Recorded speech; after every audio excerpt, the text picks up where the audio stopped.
بسم أبون ودن منفس قدوس مدبنا خنجمرينا هاليلويا أبطلت منفس كينا نكزابير كنا مسجنوينا هاليلويا سمك يبارك منفس قدوس نباركك لنا بوي كابزل لنا أخاخيب كأكزابير أبو أب حبرتك أم منفس حبرتك أخاخيب الناس لزفتك هاليلويا مزمور داويت عسران سلستن كم زيبل እግዚአብሔር ጓሳዬ እዩ ዝጎድለኒ የብለይን ኣብ ልሙዕ ሸኻዮ ዕለኒ ናብ ዝዓርፈሉ ማይ ይመርሐኒ ንሱን ነፍሰይ የህድኣ ምእንቲ ስሙ ኢሉ ድማ ብመንገዲ ጽድቂ ይመርሐኒ በትረኻን ምርኩስካን የጸናንዓኒ እዩ እሞ ንስኻ ምሳይ ኢኻ እሞ ብሩባሩባ ዱናመትኳ እንተ ኸድኩ ኣይክፈርህን እየ ንስኻ ኣብ ቅድሚ ጸላእተይ ማኣዲ ትሰርዓለይ ንርእሰይ ድማ ብዘይቲ ተለኽዮ ጽውዐየ እንጀርብብ ኣሎ بحق سهلخان محرتكان بكل عدمي كسعباني إيان أبيت እግዚአብሔር كأ كنبريه بلالو هاليلويا آمين آمين هاليلويا قويت እግዚአብሔር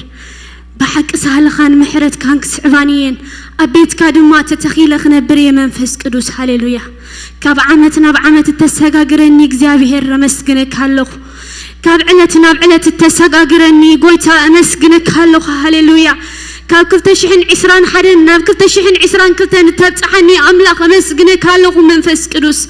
هاليلويا بوي سمكا بمخي خون سمكا العليبل بمسجنا تملئه مسجنا ملئه እግዚአብሔር አቦ يمسجنك هاللغو منفس قدوس هاليلويا غير كالله خمو عب نجر غير كالله خمو سناي نجر زهبك كان تلو خاب كل نجر مسجنا ترايو زخفلك زخل እግዚአብሔር አቦይ مسجنا يو هاليلويا تمسجن منفس قدوس نمسجنو أحواتي نمسجنو هاليلويا هاليلويا تمسجن منفس قدوس تمسجن هاليلويا تمسجن أبوي هاليلويا مسجنك هاللقو تمسجن قويتا أوي هاليلويا أب عمتاتي أب هيوتي أب كل نجري تسرح منفس مسجنك هاللقو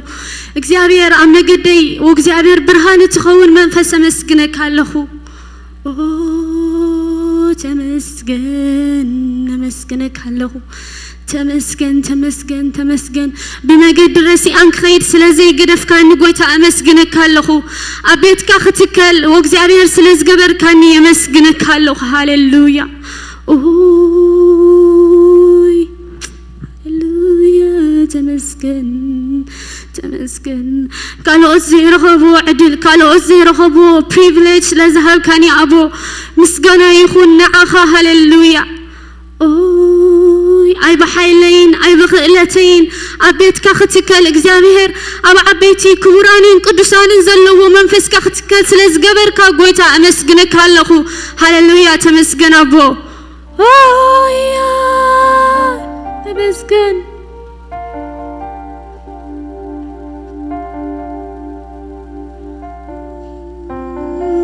كنتي أب عسران سلسين شدشت الزبلو بحكي سهلخان محرت كان بحكي سهلخان محرت كان سلازع صعباني بحكي سهلخان محرت كان أبز عمت زدو سلازع بلني كابز ورور فلاتا كابز بادم فيرا እግዚአብሔር سلازع حلقاني أبو أمسجنك هاللخو هاليلويا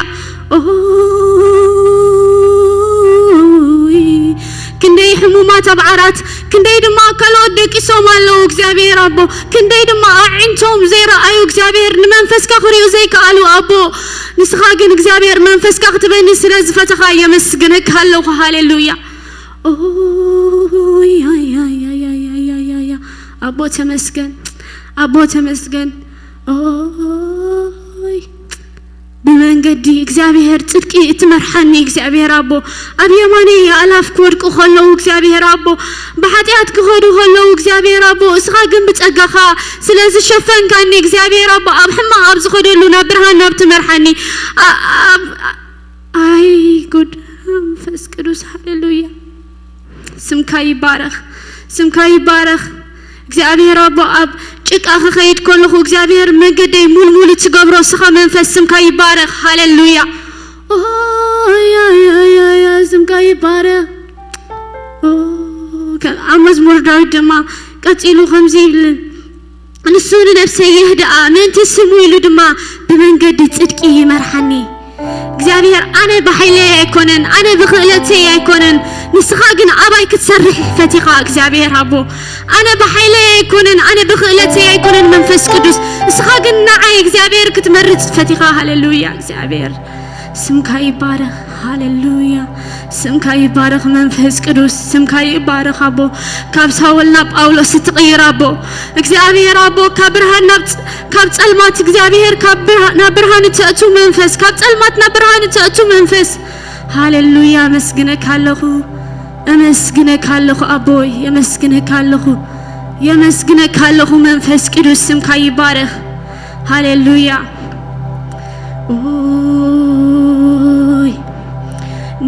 እግዚአብሔር ኩሉ ጊዜ ኣብ ቅድመይ ገይረዮ ብየማነይ ስለዝኾነ ኣይክናወጽኒ ንእግዚአብሔር ኩሉ ጊዜ ኣብ ቅድመይ ገይረዮ ብየማነይ ስለዝኾነ ድማ ኣይክናወጽኒ ሃሌሉያ ኢሉ ዳዊት ኣብ የማንካ ኣብ ዝኾነ ኣብ ቅድሜኻ ኣብ ዝኾነ ዋልታኻ ኣብ ዝኾነ ፀግዕኻ ኣብ ዝኾነ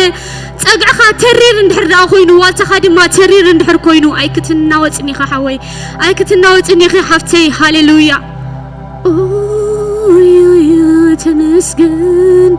تمسكن تمسكن تمسكن تمسكن هاليلويا هاليلويا هاليلويا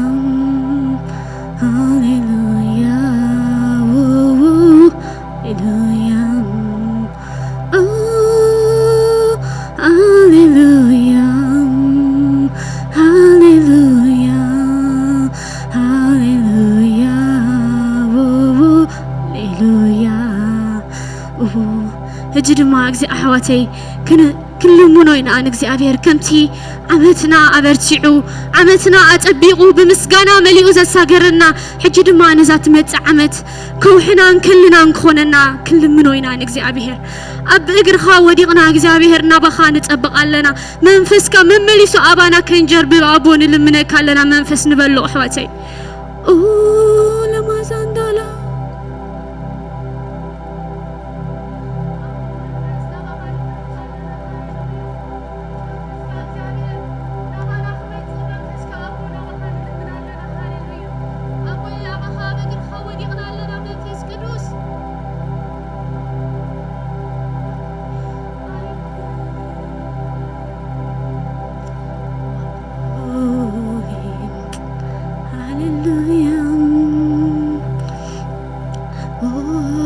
منفس مزمت يبرتعنا اتمنفس مزمت ابن خدو زبل حلاوي يخوننا اتمنفس مزمت هاليلويا اب كل نجراتنا ابن خدو زبل يبرتعنا يمو منفس يدلينا يا احواتي منفس كا يملأني منفس كا يدليني منفس كان عي من قدي منفس كان عي هوتي نبلو هاليلويا ابو منفس كا እግዚአብሔር መንፈስ ቅዱስ መንፈስ ከእግዚአብሔር ከምቲ ኣብቲ የማን ዝበለ ብመንፈስ ምምራሕ ክኾነልና ኣሕዋተይ ከምቲ ኣብቲ የማን ዝተባህለ ናይ ዓመት እግዚአብሔር መንፈስ ዝመልኦ ዓመት ክኾነልና ሃሌሉያ ብስጋ ምምልላስ ይኮንቺዩ ብስጋ ምምልላስ ኣብ ኃጢአትኻ ተኣቱ ብስጋ ምምልላስ ዕማቕ ኣሕዋተይ ብመንፈስ ዳር ትመላለስ ኮንካ ግን መሊስካ ኢኻ ትብርትዕ መሊስካ ኢኻ ትኸይድ መንገድኻ ድማ መሊስ ዝጥጣዕ ሃሌሉያ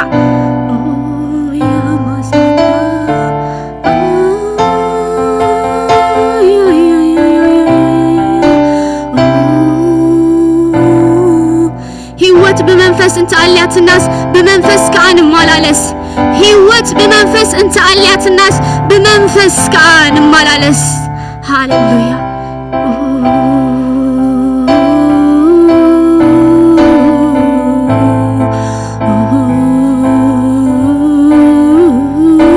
قويتها منفس كامل أنا منفس كامل أنا እግዚአብሔር አቦ ህይወትና ወእግዚአብሔር ንእስነትና እግዚአብሔር በመንፈስ ዝመልኦ ክኸውን አካይዳና ኣብ ስራሕና ኣብ መንገድና እግዚአብሔር በመንፈስ ንጥምተሉ ጊዜ ኾነልና አቦ ሃሌሉያ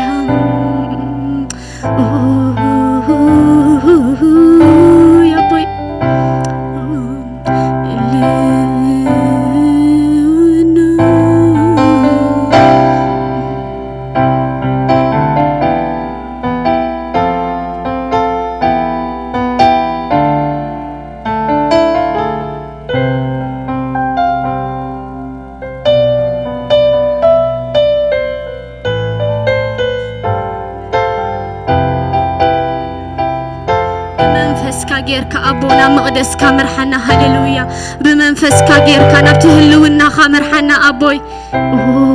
ألفان أوميغان زخون كأبو مجمرتان موتاتان زخون كأجزابير أبو نحنا دما بنسندتنا نبخامتنا لنا مو أجزابير أبو نام منفس كامرحنا هاليلويا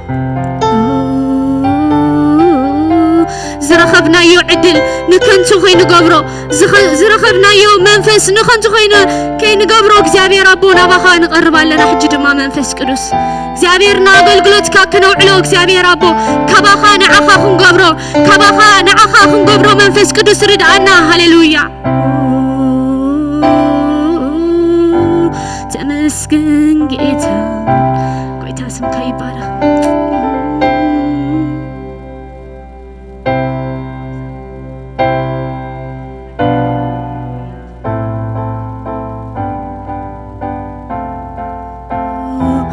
ما أحواتي قالوا كن مرمر نقالوا زخون جزي وجزابير نقالوا زخون منفس كبنا أبوغ نلمنو أحواتي قال كجزابير سوسا سلاسة ميتي أبي هوتنا كفري منفس قدوس جزابير أبو من مللاسنا نكون تخي كون من مللاسنا نكون تخي منفس كم تبي منفس كاتمر حنا خنبت أنا حنا حجد ما نقال كجليتنا خنفلت أكا أبو رد عنا هاليلويا أبو مالتنا خوينونا بخان قرب لنا أبوي وإግዚአብሔር ድሌትና ሆይኑ ከውሽጥ ልብና እግዚአብሔር አቦ ቃል ካምል አና ንብለካለና መንፈስ ቅዱስ ቃል ካምል አና እግዚአብሔር ቃል ካስ ንህይወተይ መንገዲ ንመገደይ ብርሃኒ ንህይወተይ ድማ ብርሃኒ መንፈስ ቅዱስ ሃሌሉያ ኦ ንመገደይ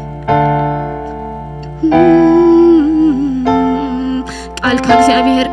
ቃል ከመንፈስ ቅዱስ ቃል ካርዳና እግዚአብሔር አቦይ كفتاب نبلو قالك برديت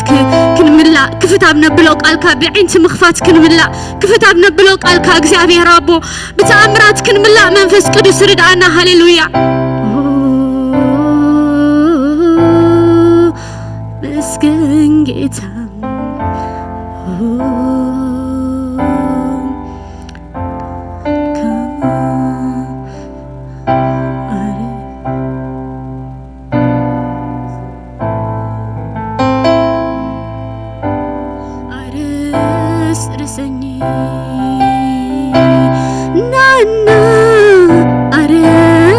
رسني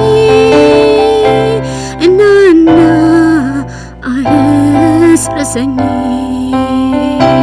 إننا أرس رسني إننا أرس منفس قدوس ملأني نعا منفس قدوس እግዚአብሔር نعا قال كامل أن منفس قدوس نعنا أرس رسني نانا أرس رسني نانا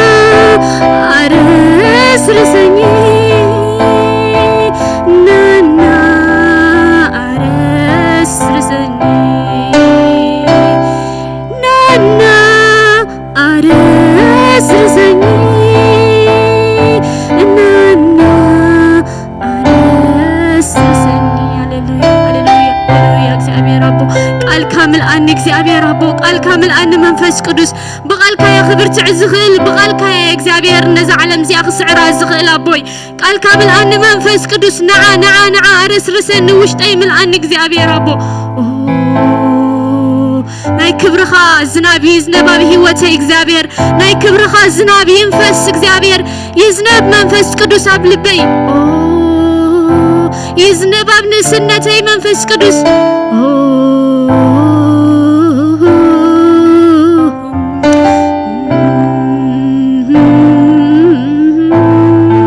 تغني لحواتي እግዚአብሔር تغني لحواتي እግዚአብሔር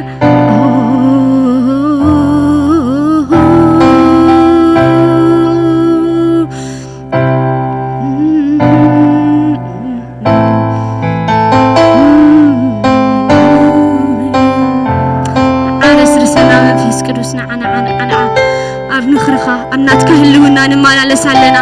أمناتك هلونا أو منفس هلو أو دما بركة هلو أو محبار حواس هلو هاليلويا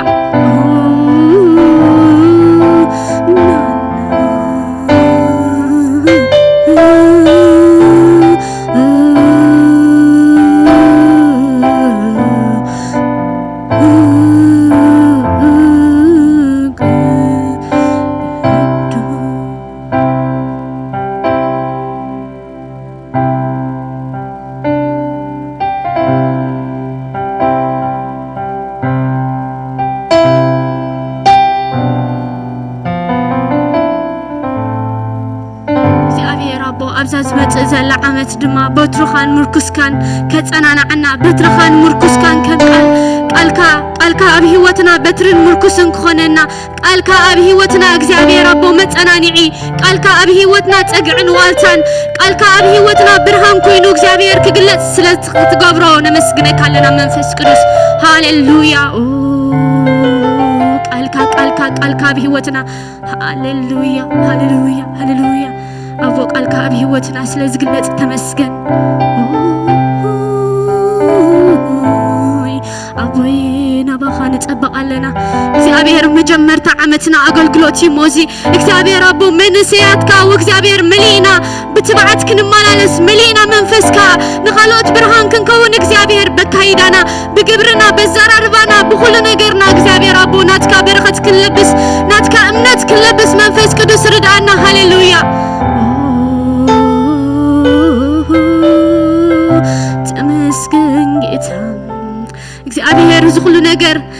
ገና ኸይኮነ ሁሉ ነመስግነካ ለና መንፈስ ቅዱስ ገና ኸይገበርካዮ ኸለኻ ከም ትገብሮ አሚንና እወን አሚንን ምዃኑ ጸሎትና አሚንና እግዚአብሔር ናባኻ ንቐርብ ኣለና መንፈስ ቅዱስ ሃሌሉያ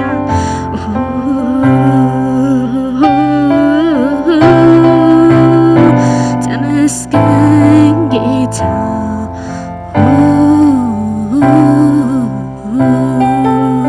እጅድማ እግዚአብሔር አቦ ንኹሎም አሕዋትና እግዚአብሔር ንዝክሮም ኣለና መንፈስ ቅዱስ ንኹሎም አሕዋትና ንዝክሮም ኣለና አቦዬ ንኹሎም አሕዋትና ዝበረኸት ዝኽረኽቡ ዘይከኣሉ አቦዬ ካብ ልብና ንዝክሮም ኣለና ወይ ድማ ዝረኺቦም ኣብ ካልእ ዘለዉ ጎይታዬ እግዚአብሔር አቦ ናብ ቤትካ ክትመፅኦም ንዝክሮም ኣለና መንፈስ ቅዱስ ሃሌሉያ ከምቲ ጥፉእ ወዲ እግዚአብሔር ኩሉሪኦም እግዚአብሔር አቦ ናብ ቤትካ ክመፁ እግዚአብሔር አቦ ንዝክሮም ኣለና መንፈስ ቅዱስ በረኸት መንፈስካ ክስሕቦም እቲ ፍቕርኻ ክስሕቦም መንፈስ ቅዱስ ፍቕርኻ ክስሕቦም እግዚአብሔር ክመልኦም መንፈስ ናባኻ ንጸብቕ ኣለና ሃሌሉያ ስለ ሕዋትና እግዚአብሔር ኣብ እግርኻ ወዲቕና እግዚአብሔር ንልምነካ ኣለና መንፈስ ቅዱስ ሃሌሉያ አቦይ ንጸብቕ ኣለና እግዚአብሔር አቦ ነቲ ዘይምኑ ቃልካ እግዚአብሔር ሓረር ክልዎ እግዚአብሔር መንፈስ ቅዱስ እግዚአብሔር አቦ ስለ ኣብ ኩሉ ወገን ዘለዋ ኣሕዋትና ድማ ሕጂ እግዚአብሔር አቦ ነዚ ብርሃን ዝኾነ ቃልካ ክረኽቡ ዘይከኣሉ እግዚአብሔር ናባኻ ነጽብቖም ኣለና መንፈስ ቅዱስ ናባኻ ነጸግዖም ኣለና እግዚአብሔር አቦ ቃልካ ብርሃን ክረኽቡ መንፈስ ሃሌሉያ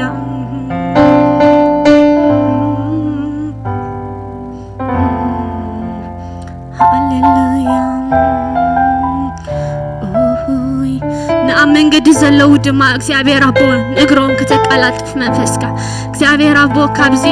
እዝዌ ዘርዝሕ ማእሞ እግዚአብሔር አቦ ብሰናይካ ዘበለ ተደሪኾም እግዚአብሔር አቦ ብምሕረትካ ተመሊኦም እግዚአብሔር መንፈስካ እንዳጸለዩ ናብ ቤትካ ክመፁ እግዚአብሔር ንልምን ኣለና ሃሌሉያ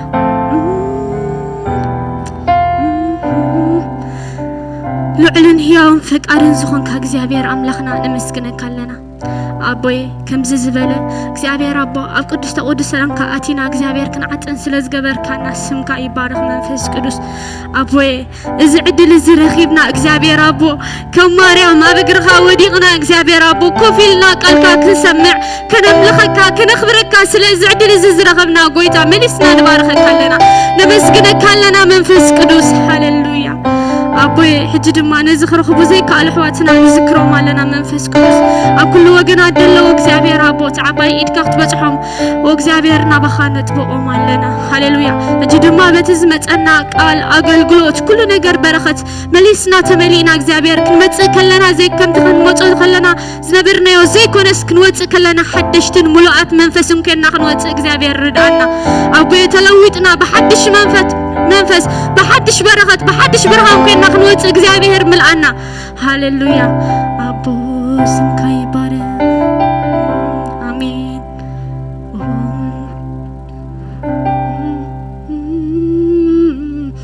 اجدما بمزمور كنا እግዚአብሔር كنمسكنوينا هاليلويا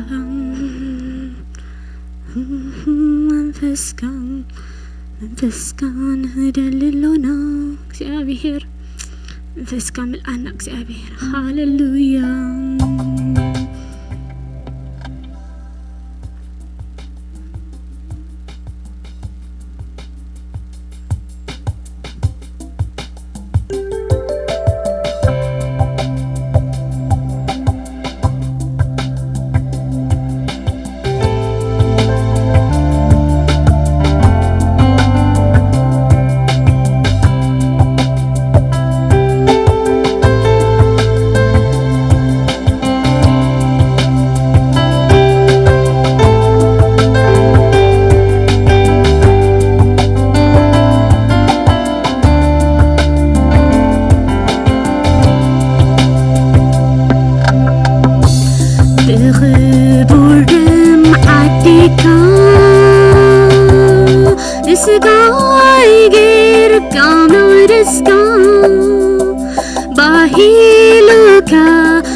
نختعرف بناي تسفاخا منفس قدوس عتيم كان ميسا مايك قسقس بناي تسفاخا منفس قدوس عتيم كان ميسا مايك قسقس بزي منفس قابل كاتب عزيز بزي منفس قابل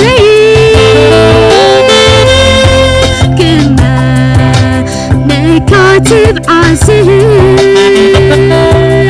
حوي منفس قدس لبياك عاتنو كله حاسر زبالة وين عند دور تيك براك حاجن بول عيو كتب القلتاز بمنفس الأيو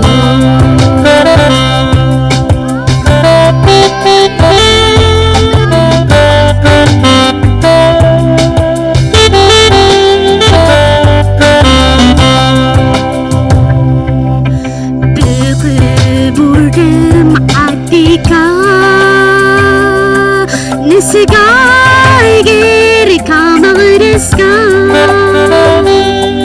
باهيلك نبتعرف بناي تسفاخا منفس قدوس عدين كان بيسا مايك قسقس بناي تسفاخا منفس قدوس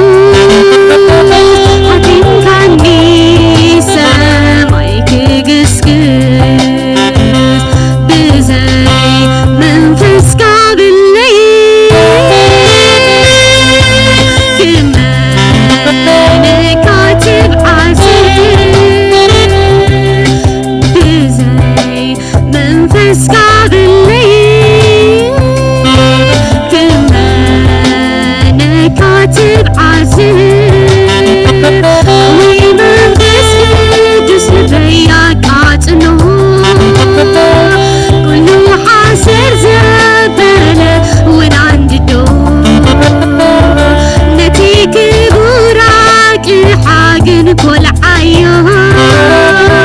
كتب القلباز بالمنفس بزي منفس قابل كما نكاتب عزيز بزي منفس قابل كاتب عزيز حوي منفس قدس لبياك عاتنو كله حاسر زبالة وين عند دور نتيك براك حاجن كل عيون كتب غلباز منفس العيون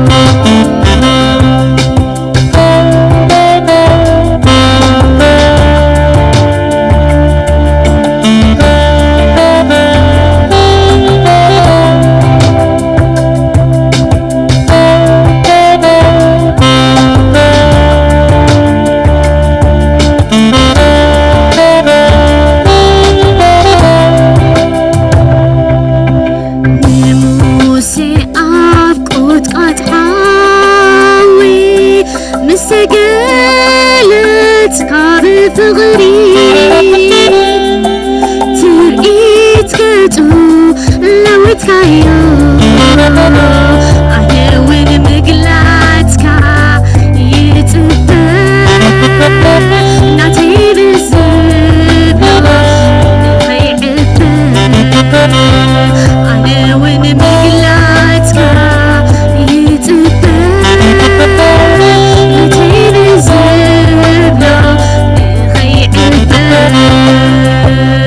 بزي منفس قابل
تقامبر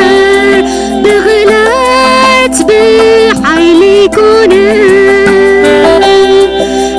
مآخران قول قول تقبر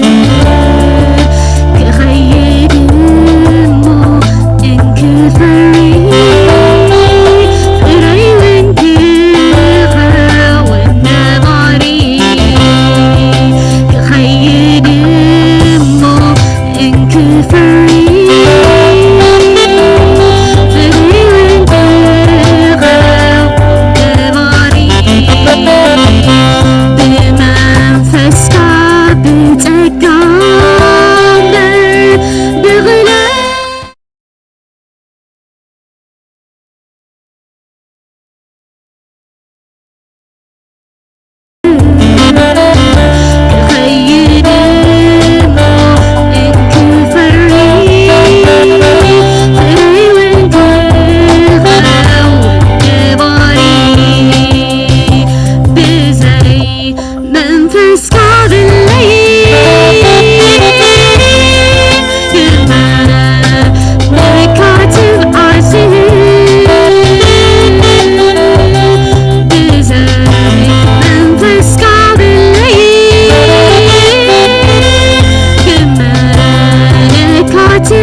كاتب عاتب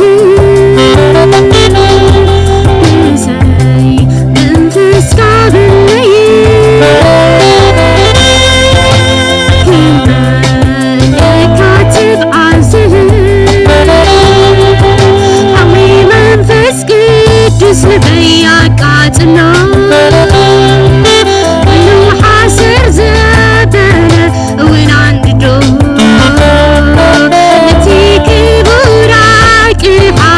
كل عيون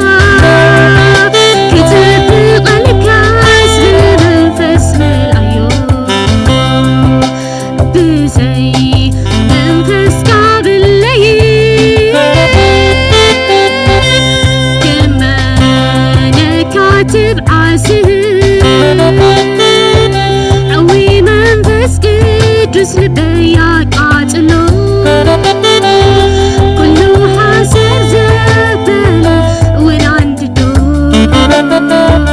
نتيك براك حاجن كل عيون كتب غطاس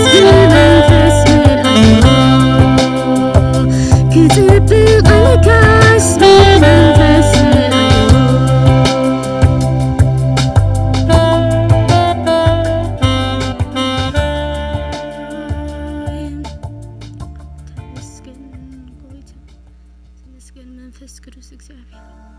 ሃሌሉያ ተመስገን መስገንክ አለና ስለ ሁሉ ነገር ሃሌሉያ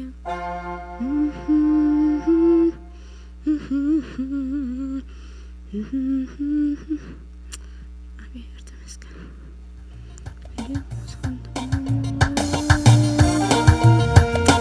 ሙዚቃ እስከ በጣዕትን በእለታን እግዚአብሔር ከነመስግነው ኢና ሃሌሉያ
يسوس سلازتحقو سلبي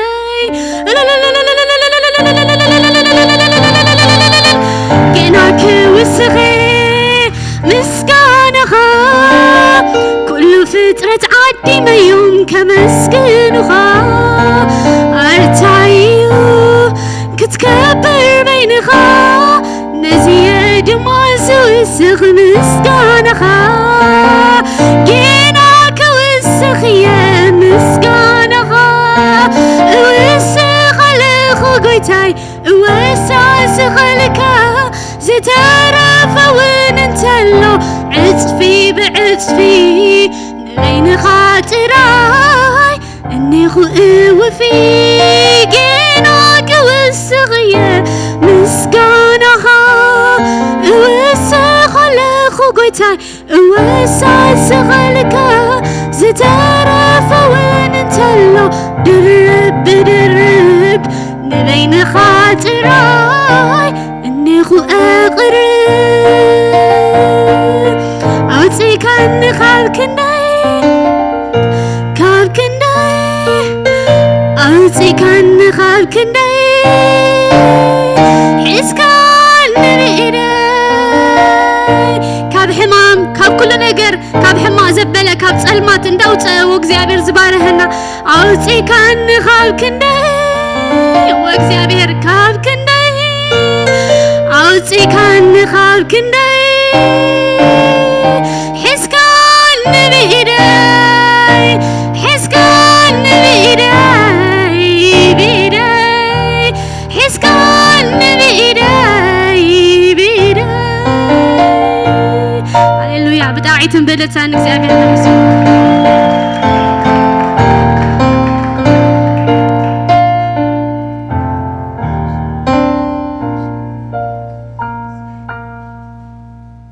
ኢየሱስ ክርስቶስ ጎይታዩ ክብርን እግዚአብሔር ይሁን እጅድማ ስለ ምድርና ክንጽልይና ሃሌሉያ እግዚአብሔር ተስፋ ስለ ዘለው ምድርና አዳቃል ከም በበልኩም የብኡ ድማ ሓቢርና ክንጽልይና በንብዓት ዘርኡ በእልልታ ይዓጽዱ ዘርኢ ተሰኪሙ በብኽያት ይወፍር እንዳእቱ ተሰኪሙ በእልልታ ይመለስ ይሉ ሃሌሉያ እስከብ ቅድም እግዚአብሔር ንምድርና ንኤርትራ ክንጽልይና እግዚአብሔር ስለታ ምድርቲ አድጽለ ዘበለ በንብዓት በእህሳ እግዚአብሔር መልሲ ክኸውን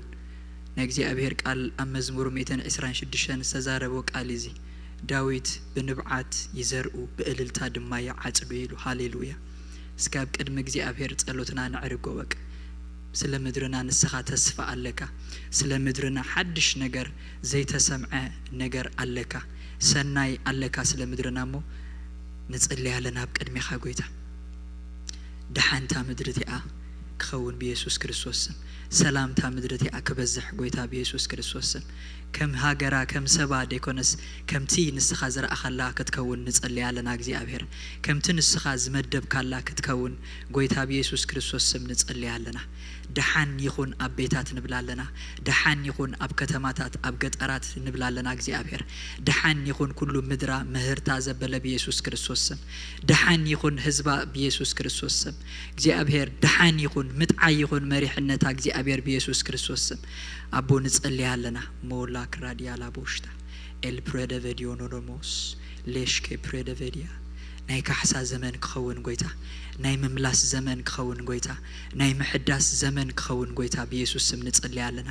ናባኻ ናይ መምላስ ግዜ ክኸውን ንጽልያለና ናባኻ ናይ ምጥባቅ ግዜ ክኸውን ንጽልያለና እቲ ብዙሕ ዝመስል ጸልማት እግዚአብሔር ነገር ግን ንስኻ ከተብርሆ ኢኻ ንስኻ ክትኩልዖ ኢኻ ሞ እግዚአብሔር ሞክላ ፕራዲያናማስ ሌሽኬ ፕሮዶኖሞዲያናማስ ጎይታ በኢየሱስ ስም ምብጻሕ ክኸውን ንጽልያለና ምሸት እኳ ብኽያት እንተኾነ ንግሆ ገና እልልታ ይኸውን ጽሑፍ ይጎይታ በኢየሱስ ክርስቶስ ስም ነፍስ ወከፍ ብኽያት ሎሚ ንእልልታ ክትቀይሮ ንጽልያለና ጎይታ ንእልልታ ክትቀይሮ ንጽልያለና እግዚአብሔር አቦዬ ነመስግነካለና ነታ ምድርቲ አትገብሮ ሓድሽ ነገር ስለዘሎ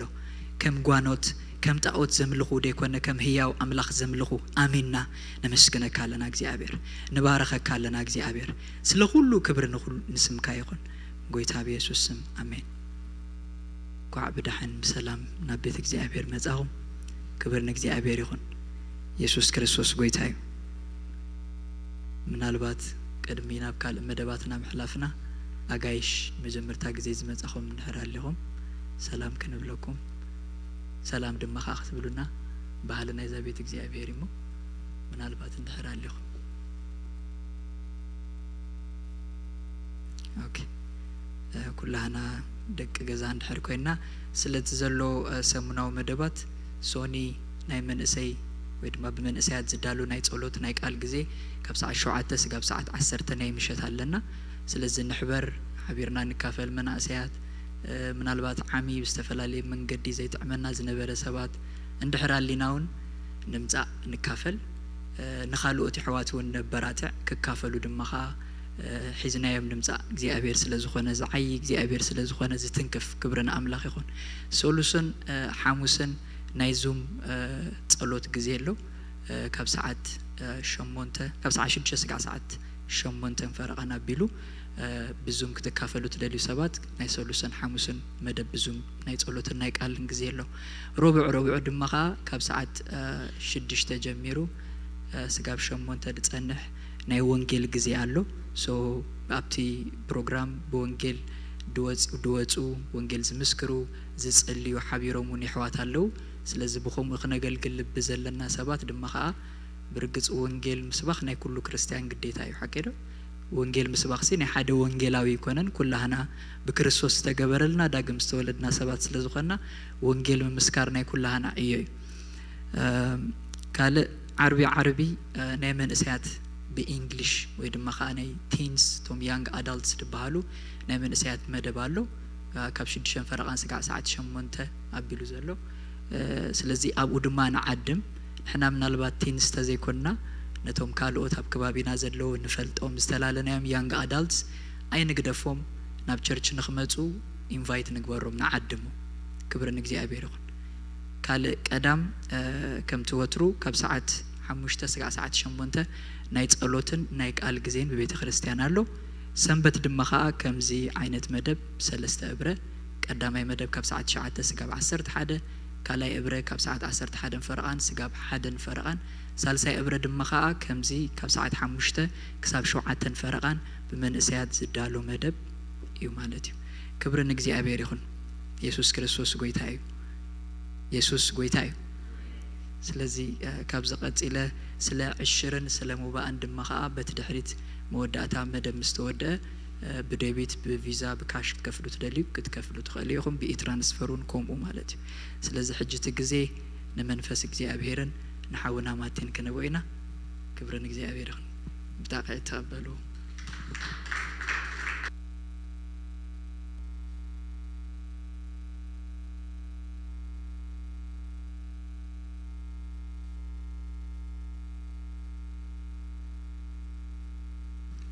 ሃሌሉያ ኢየሱስ ጎይታ እዩ ክብርን ጎይታ ይኹን ከመይቀኒኹም ሃፒ ኒው ይር አሜን እግዚአብሔር ከምዚ ገይሩ ስለ ዝረዳእና ብቕልጽሙ ድማ ኣብዚኣ ዓባይ ዓመት ስለ ዘሳገረና ብኽብሩ ብጸጉኡ ብመጎሱ እስከ ነዚ ኣምላኽ እዚ ብዕልልታ ብጭብጨባ ብደምቂት ነዚ ጎይታ ዝስካ መስግኖ ኢየሱስ ጎይታ እዩ ክብርን ጎይታ ይኹን ሃሌሉያ ሓደ ግዜ ንዝንጎዖ ነገር እንታይ ኣሎ ሲ እግዚአብሔር ሲ ብሓቂ ንሰብ እንተዘይረድኦ ሲ ሰብ ከንቱ እዩ አሜን በቃ እግዚአብሔር ረድኤቱ ተዘይብዝሕልካ ሲ ብፍጹም ኣብዚ ምድሪ እዚ ከም ናይ ጎይታ ሰብ ከም ናይ ኣምላኽ ሰብ ከም ውሉድ ጎይታ ኾንካ ክትነብር ሲ ኣይከኣልኒ ምሽ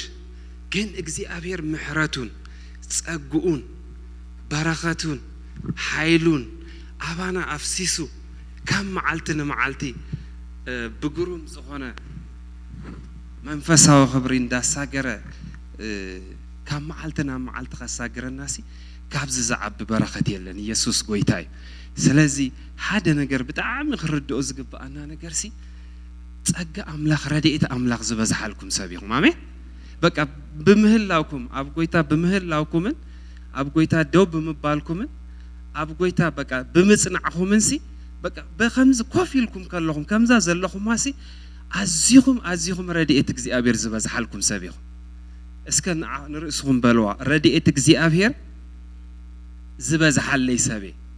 አሜን ሃላሊ ጊዜ ጸላይ ብዙሕ ጎደሎታት ይኸሪእካ ዝፍትን ዘይተመለአን ዝጎዲሉ ኣብ 2021 እንታይ ጌርካ ዘይገበርካ ብዙሕ ነገራት ኣሎ ጸላ መጽኡ ንዓኻ ካብ ምስጋና ከውጻእካ ዝፍትን ግን ሓደ ነገር በልዎ ብምህላዊ በቃ ብህይወተይ ጥራይ ብጎይታ ብምህላዊ ጥራይሲ ኣነ ዕውት ይኽትብል ኣለካ አሜን በቃ እቲ ፈርስት ስቴፕ እሱ እዩ ኣብ መጽሓፍ ቅዱስ እንታይ ኢሉሲ በቃ ካብ ሱሩ ዘይተቆርጸ ኦምሲ በቃ ካብ ሱሩ ዘይጠፍአ ኦምሲ በቃ ተስፋ ኣለዎ አሜን በቃ ተስፋ ዘለና ህዝቢና ኢየሱስ ጎይታ እዩ ኣብዛ ዓመት እዚ አስከበሉ ንርእስኹም ናይ እግዚአብሔር ተስፋ ኣለኒ ስለዚህ ድማ በሉ በእምነት በመንፈስ በጸጋ ኣብዛ ዓመት እዚኣ ጸብለል ክብለ አሜን ዶክ ሰምዕ ሓደ መንፈሳዊ ነገር ሚስጥር ክነግረኩም ኩሉ ሰዓት በምስጋና ተመሉ በቃ አይ ኖ ብዙሕ ነገራት ቻሌንጅ ከም ዘሎ ግን በምስጋና ምዃን ካብቲ ንዓኻ ዝፈጥረልካ ባህታ ወይ ድማ ንእግዚአብሔር ተምጾ ምስጋና አምልኾ ንላዕልሲ ንገዛእ ርስናዩ ዝሃንጸና ምኽንያቱ ኩሉ ሰዓት ዘመስግን ሰብ ኣብ ናይ መንፈስ ቅዱስ ምንቕቓሕ ዝነብር ሰብ እዩ ትፈልጡ ዲኹም መጽሓፍ ቅዱሲ ልክ ኣብ ፍርቂ ለይቲ ኣብ ግብረ ሐዋርያት 16 ጳውሎስን ሲላስን ተኣሲሮም ከለው ትዝክሩ ይኹም በብዙሕ መቀጥቀጥ በብዙሕ ጸርፊ በብዙሕ መከራ ኣብቲ ቤት ማእሰርቲ ተዓጽዮምሉ ዝነበሩሉ እዋን እዞም ሰባት እዚኣቶም they have plenty reason ብዙሕ ምክንያት ነይርዎም ተረዲኹምኒ ብዙሕ በቃ 100 ዝኸውን ምክንያት ነይርዎም ማእሰርቶም በቃ አንጀስቲው ፍትሃዊ ኮነን በሁሉ መለክዒ በብዙሕ ነገር ግን ሓደ ነገር አስተውዒሎም ዞም ሰባት እዚኣቶም መንፈሳዊ ነገር ዝተረድኦም ሰባት ስለዝነበሩ ፍርቀለይቲ ድማ ጳውሎስን ሲላስን ብጸሎትን ብዜማን ንአምላኽ እንዳመስገኑ እንዳዘመሩ ከለው ብለና بدنجت مسارة بيتي أنتي جبرة أنتي مالتي مسلكم كسا صلاي أفكا خاص أو زي كل كسا أفكا بمسجانا خص زتملأ كسا كان أفريقيا مزمورنا يجزي أبير عبيتنا يجزي أبير كسا عزعوجة تسفل لك آمين دخ سمع سلازي حجي كل تخوناتكم دربيهم تبدعريهم زت أنا حنا جرات كل دربيهم نيدحريهم رسعهم حجي نزع عمت زيا بمسجانا تقبابلوا بأملخو تقبابلوا أرى آمين دخ سمع سلا كلنا جرق زي أبير مسجن ترى تفلت أريهم مسجنو مخنياتو تقال قال بقالو دوكمنتي خويلنا مخنياتو نحنا منتي اسكخن مهار بالو قدم حجهم إلىكم مصحف قدس بمولو زتتصحفه أنا نسخاتكم تاي نخن قبرلي نخن مهارلي نفسه كف تقسي أما مصحف قدس تصحفو زلو تقسي أنا نسخاتكم انتاي نخن قبرلي نخن مهارلي بقى سقيلو ممال إذا تصحف صحف يلا هلازي أب كم زعينت كوناتات آتينا أب كم زعينت جزء سبيشال بززلنا جزء أب نيمجمار عامت كنا أتو خلنا أمزز بالكم بزح شنكتها تعلو أب أمرنا زمت وانا نجار كنت يمسلكم نعود ربيها بيلنا I don't know about بزعباز حلفة بزح نجار عبد الله خون خلي بزي قدس حججن إجزاء عبز عامت زي أخرداني حججن بحدش منفس كواتسيه حججن بحدش حيلي كواتسيه بقى بمسجانا تقبابلوا يسوع قويتاي بقى عم موساكم مسجانا أوجو عم مئتاكم مسجانا أوجو أنا أقرأكم الله ميستريز أنا أقرأكم زلوا نعوت ميستير praise God اندحري مسجانا نيبعال باولوسن سيلاسن اندحري بيت ما أسرت زأكل اندحران كتكيت أسي بزي ولا حدث أجمكا ولا تحلا وحلا أخي ترفس نافقي تخصع زمت سندحر جيرو تحايلي تخبري ما عرف خندي دا أنا نسخاتكم عبنات أزغونا ختمان دانا برنا ندحرا مسجينا ندحري نجزي أبير زميرنا ندحري عبيت نجزي أبير عوج ناسي ما عرف خندي دا أمو ريفايفال زي كون أرى يسوع قويتاي بأخاس كبلو نايكزي أبير كبري بزعامت كجلزي اسك بأي بلو نرسهم كا نايكزي أبير حيلي أبي وتي كجلزي ترى يزمر بلو ترى يمسجن بلو آمين اسك خمس جنيه بلو بقى يسوع قويتاي أنا بلو بقى أبزعامت زي بقى خمس جنيه نجزي أبير كزمر يا بقى no matter what نجزي أبير خمس جنيه يسوع قويتاي مخنياتو لمنتاي مسلكم اتم مسانا زلو املاح مالتيو نتي زلو نت زموتا زتس طراي زي كونسي نت زيلوس كمنتاي غيرو صو املاخي كم هلو صو املاخي هياو زخونه املاخي سلازي ناتي ناتكم من املاخ سيب لكم الله بقى ايكونندو نت زلو نغرات متساي ترفسي بقى منم ابزيلو كفطر زخل املاخي نزا أملاخ زد أمو خميتين مسكنو أرى آمين دق سمع إذا خلت شحن كلت إسران كلتن بلو إذا أتي يازل لخو عمت بلو نعي بلو سنة عمتيا سنة عمتيا بلو زعوة اللو عمتيو زفت أملو عمتيو زخون اللو عمتيو اسك أداوكم زرقحو بيسوس سم اسك أوجو أبزع عمت زي أبلو اكزي أبهر بلو رديئتو سلا زبزحالي بمنفساونتي كواتي بأمرو كواتي بسقا كواتي بأقل قلوت كواتي بنابراي كواتي يسوس قويتاي اندالم لمكو خيدي وسكبلو آمين يسوس قويتاي praise God اندالم لمنا خن كيدينا اندعابنا خن كيدينا اندالم لمنا خن كيدينا اجزي ابي راب هيوتنا زغبرو عبنا غير سلازلو اندا بقى اندا تلوطنا خن كيدينا منفسو مساخاي بلو بغونكم زلو عاولكم بلو دقيمكم يسوس غويتاي منفس قدوس مساناي امين سلازي نايلوم ملأختي اوريدي جمير يلهو منفس قدوسن اغلغلوتن زبل ارستيو مزي تواهبنا زلو ناي زعمت ز حساب تتحيزو زخيد حسابيو نحنا دما خمن اسيا دما اغزي ابير كزاربنا يبزمشت زامين يسوس غويتاي نياتو فهمت نفلط كل ساعه املاح نعين نعختكم من ابز عمت زيا كفيتو يبنا زلو عمت نمنتاي ندعرتلكم اغزي ابير اذا عمت زيا نعين نعختكم من سلازدالواي سلازي نعين نعختكم من زدالو نجر سلازلو نتزدالو لنا كمي غيرنا ناوخنا اتو خم زلنا بقالو غيروها حبرنا يسوس غويتاي تفلطو ديكم ندق اسرائيل مسو صومسي اغزي ابي نابي كم زاتهم نابي كم زاتهم كم زمدبلهم كل نجر ديزاين غيرو مسوداسي اغزي ابي حدا نجر غيرو انتي داي نموسي خيدو تمبلانو انتي غيرولو غليصولو انا نسرائيل انت خغبر كاب غبص خوصوم وريد لخو انه دما خيد السخا دما انت يغبر اوصاي سلازي اغزيابير كل ساعه ايكونندو نعمتي ترفنا حنتي نشي عمت ترفسي اغزيابير سي ني جنريشن زخون مدب كمان انت يغبري بقى يوصي اغزيابير مسكن سلازي ابز عمت زي اتداليلنا زلو زناي منفس عمت ازي ابز نجر زي ازينا تحيلنا ما انت خنوص اغزيابير بقالو خزاربناي آمين دق سمع بشم يسوع كريستوس بقالو خزاربناي كبر نغويتا يكون كم ما بقس تقصي زخوننا كلنا ندحري مصحف قدوس حزنا تلنا كم ما بقسي ارستنا قدامي قرنطوس معرف كلته كاب تقص عسر تزلو حساب كنرينا مالتي قدامي قرنطوس معرف كلته كاب تقصي عسرته كسع مودة تزلو حساب كنرينا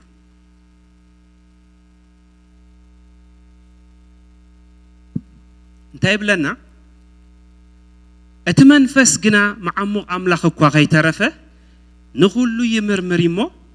نعانا املاخ بمنفسو غيرو قالتلنا اتعاوزلو منفس انت زي كوينو ኣብ ሰብ ዘሎ ነገር ዝፈለጥ ከንተዋይ ሰብዩ ከምኡውን መንፈስ ኣምላኽ እንተ ዘይኮይኑ ነቲ ኣብ ኣምላኽ ዘሎ ሓደ እኳ ዝፈልጦ የልቦን ንሕና ግና እቲ በኣምላኽ እተዋሃበና ምእንተ ክንፈልጥ ሲ ነቲ ካብ ኣምላኽ ዝኸውን መንፈስ እምበር መንፈስ ዓለም ኣይተቐበልናን ንሕና ከዓ መንፈሳዊ ነገር ምስ መንፈሳዊ እናሰማማዕና መንፈስ ቅዱስ ብዝምህረሉ ቃል እምበር ጥበብ ሰብ ብዝምህረሉ ቃል ኣይኮንናን እንዛረብ ዘሎና እቲ ስጋው ሰብ ነቲ ኣብ ኣምላኽ ዘሎ ኣይቅበሎን ብመንፈስ ዝምርመር ስለ ዝኾነ ንዑሽነት እዩ እሞ ከስተውዕሎ ኣይከኣሎን እዩ ንእግዚአብሔር ክምህሮ ኢሉ ሓሳቡ ዝፈለጠ እንተዋዩ ንሕና ግና ሓሳብ ክርስቶስ ኣሎና እምበኣርሲ እቲ መንፈሳዊ ንኹሉ ይምርምር ንሱ ግና ብሓደ እኳ ኣይምርመርን እዩ ኣብ ወንጌል ዮሐንስ 16 ክንከይዲና ኣብኡ ከለና እቲ ሓሳብ ብሓንሳ ኣንቢብና ሽኡ ናብቲ ሓሳብ ክንቅፅል ኢና ወንጌል ዮሐንስ ምዕራፍ 16 ካብ ቁፅሪ 11 ብዛዕባ ፍርዲ ከዓ ገዛዕዛ ዓለም እዚኣ ስለተፈርዶ ካብ ቁፅሪ 6 ክንብበልኩም ጽቡቅ ገይሩ እቲ ሓሳብ ምእንቲ ክበርሃልና እዚ ስለ ዝነገርኩኹም ግና ልብኹም ጓህ መልአ ግና ከንተኸድኩ ከም ዝሕሸኩም ሓቂ ነግረኩም ኣለኹ እንተ ዘይኮይኑስ እቲ መጸናንዒ ናባኻትኩም ኣይመጽእን እሞ እንተ ኸድኩ ግና ንዑ ክሰደልኩም እየ ንሱ ምስ መጸ ከዓ ንዓለም ብዛዕባ ኃጢአትን ብዛዕባ ጽድቅን ብዛዕባ ፍርድን ክረትዓዩ ብዛዕባ ኃጢአት በኣይ ስለ ዘይኣመኑ ብዛዕባ ጽድቂ ናብ ኣቦይ እኸይድ ኣለኹ እሞ ደጊም ኣይትርዩንን ብዛዕባ ፍርዲ ከዓ ገዛዕ ዓለም እዚኣ ስለ እተፈርዶ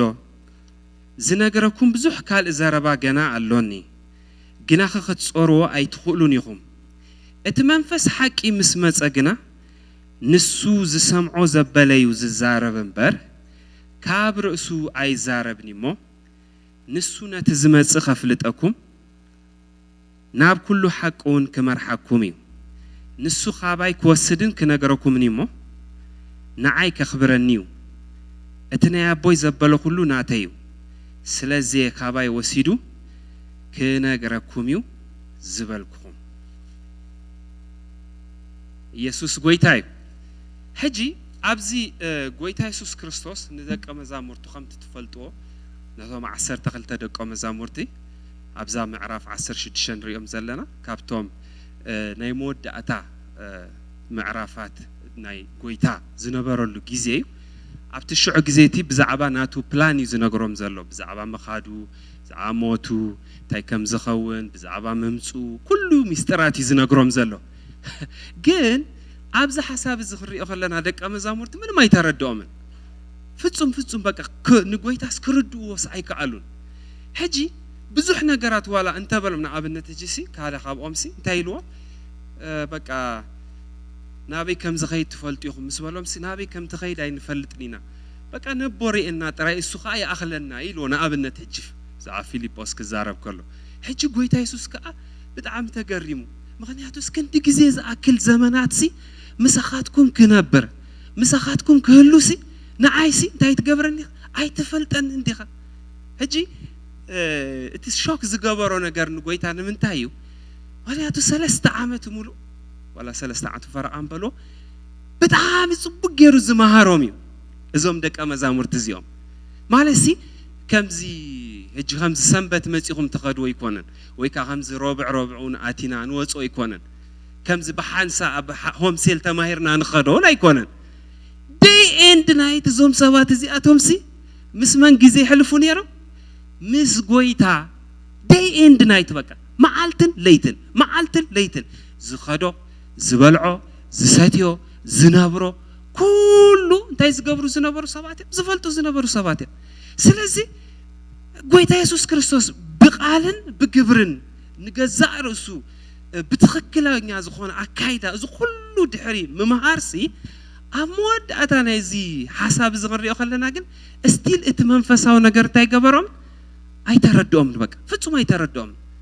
ጎይታ እንታይ መን ምዃኑ ኸማንሲ صبوق يرومس أي تردهم خمانا بماتيوس وانجيل معرف عسرته وشدش زلوا حساب اندحريهم موسي سبات من يبلون مسبلا بيتروس قال يوم يوحنس بلوغا قال يوم إرمياس قال يوم كاب نبيات يبلو خايلو دحر شو انتايلو اكاونتيبو نسخاس كريستوس وده يا أملاخي خايل بقى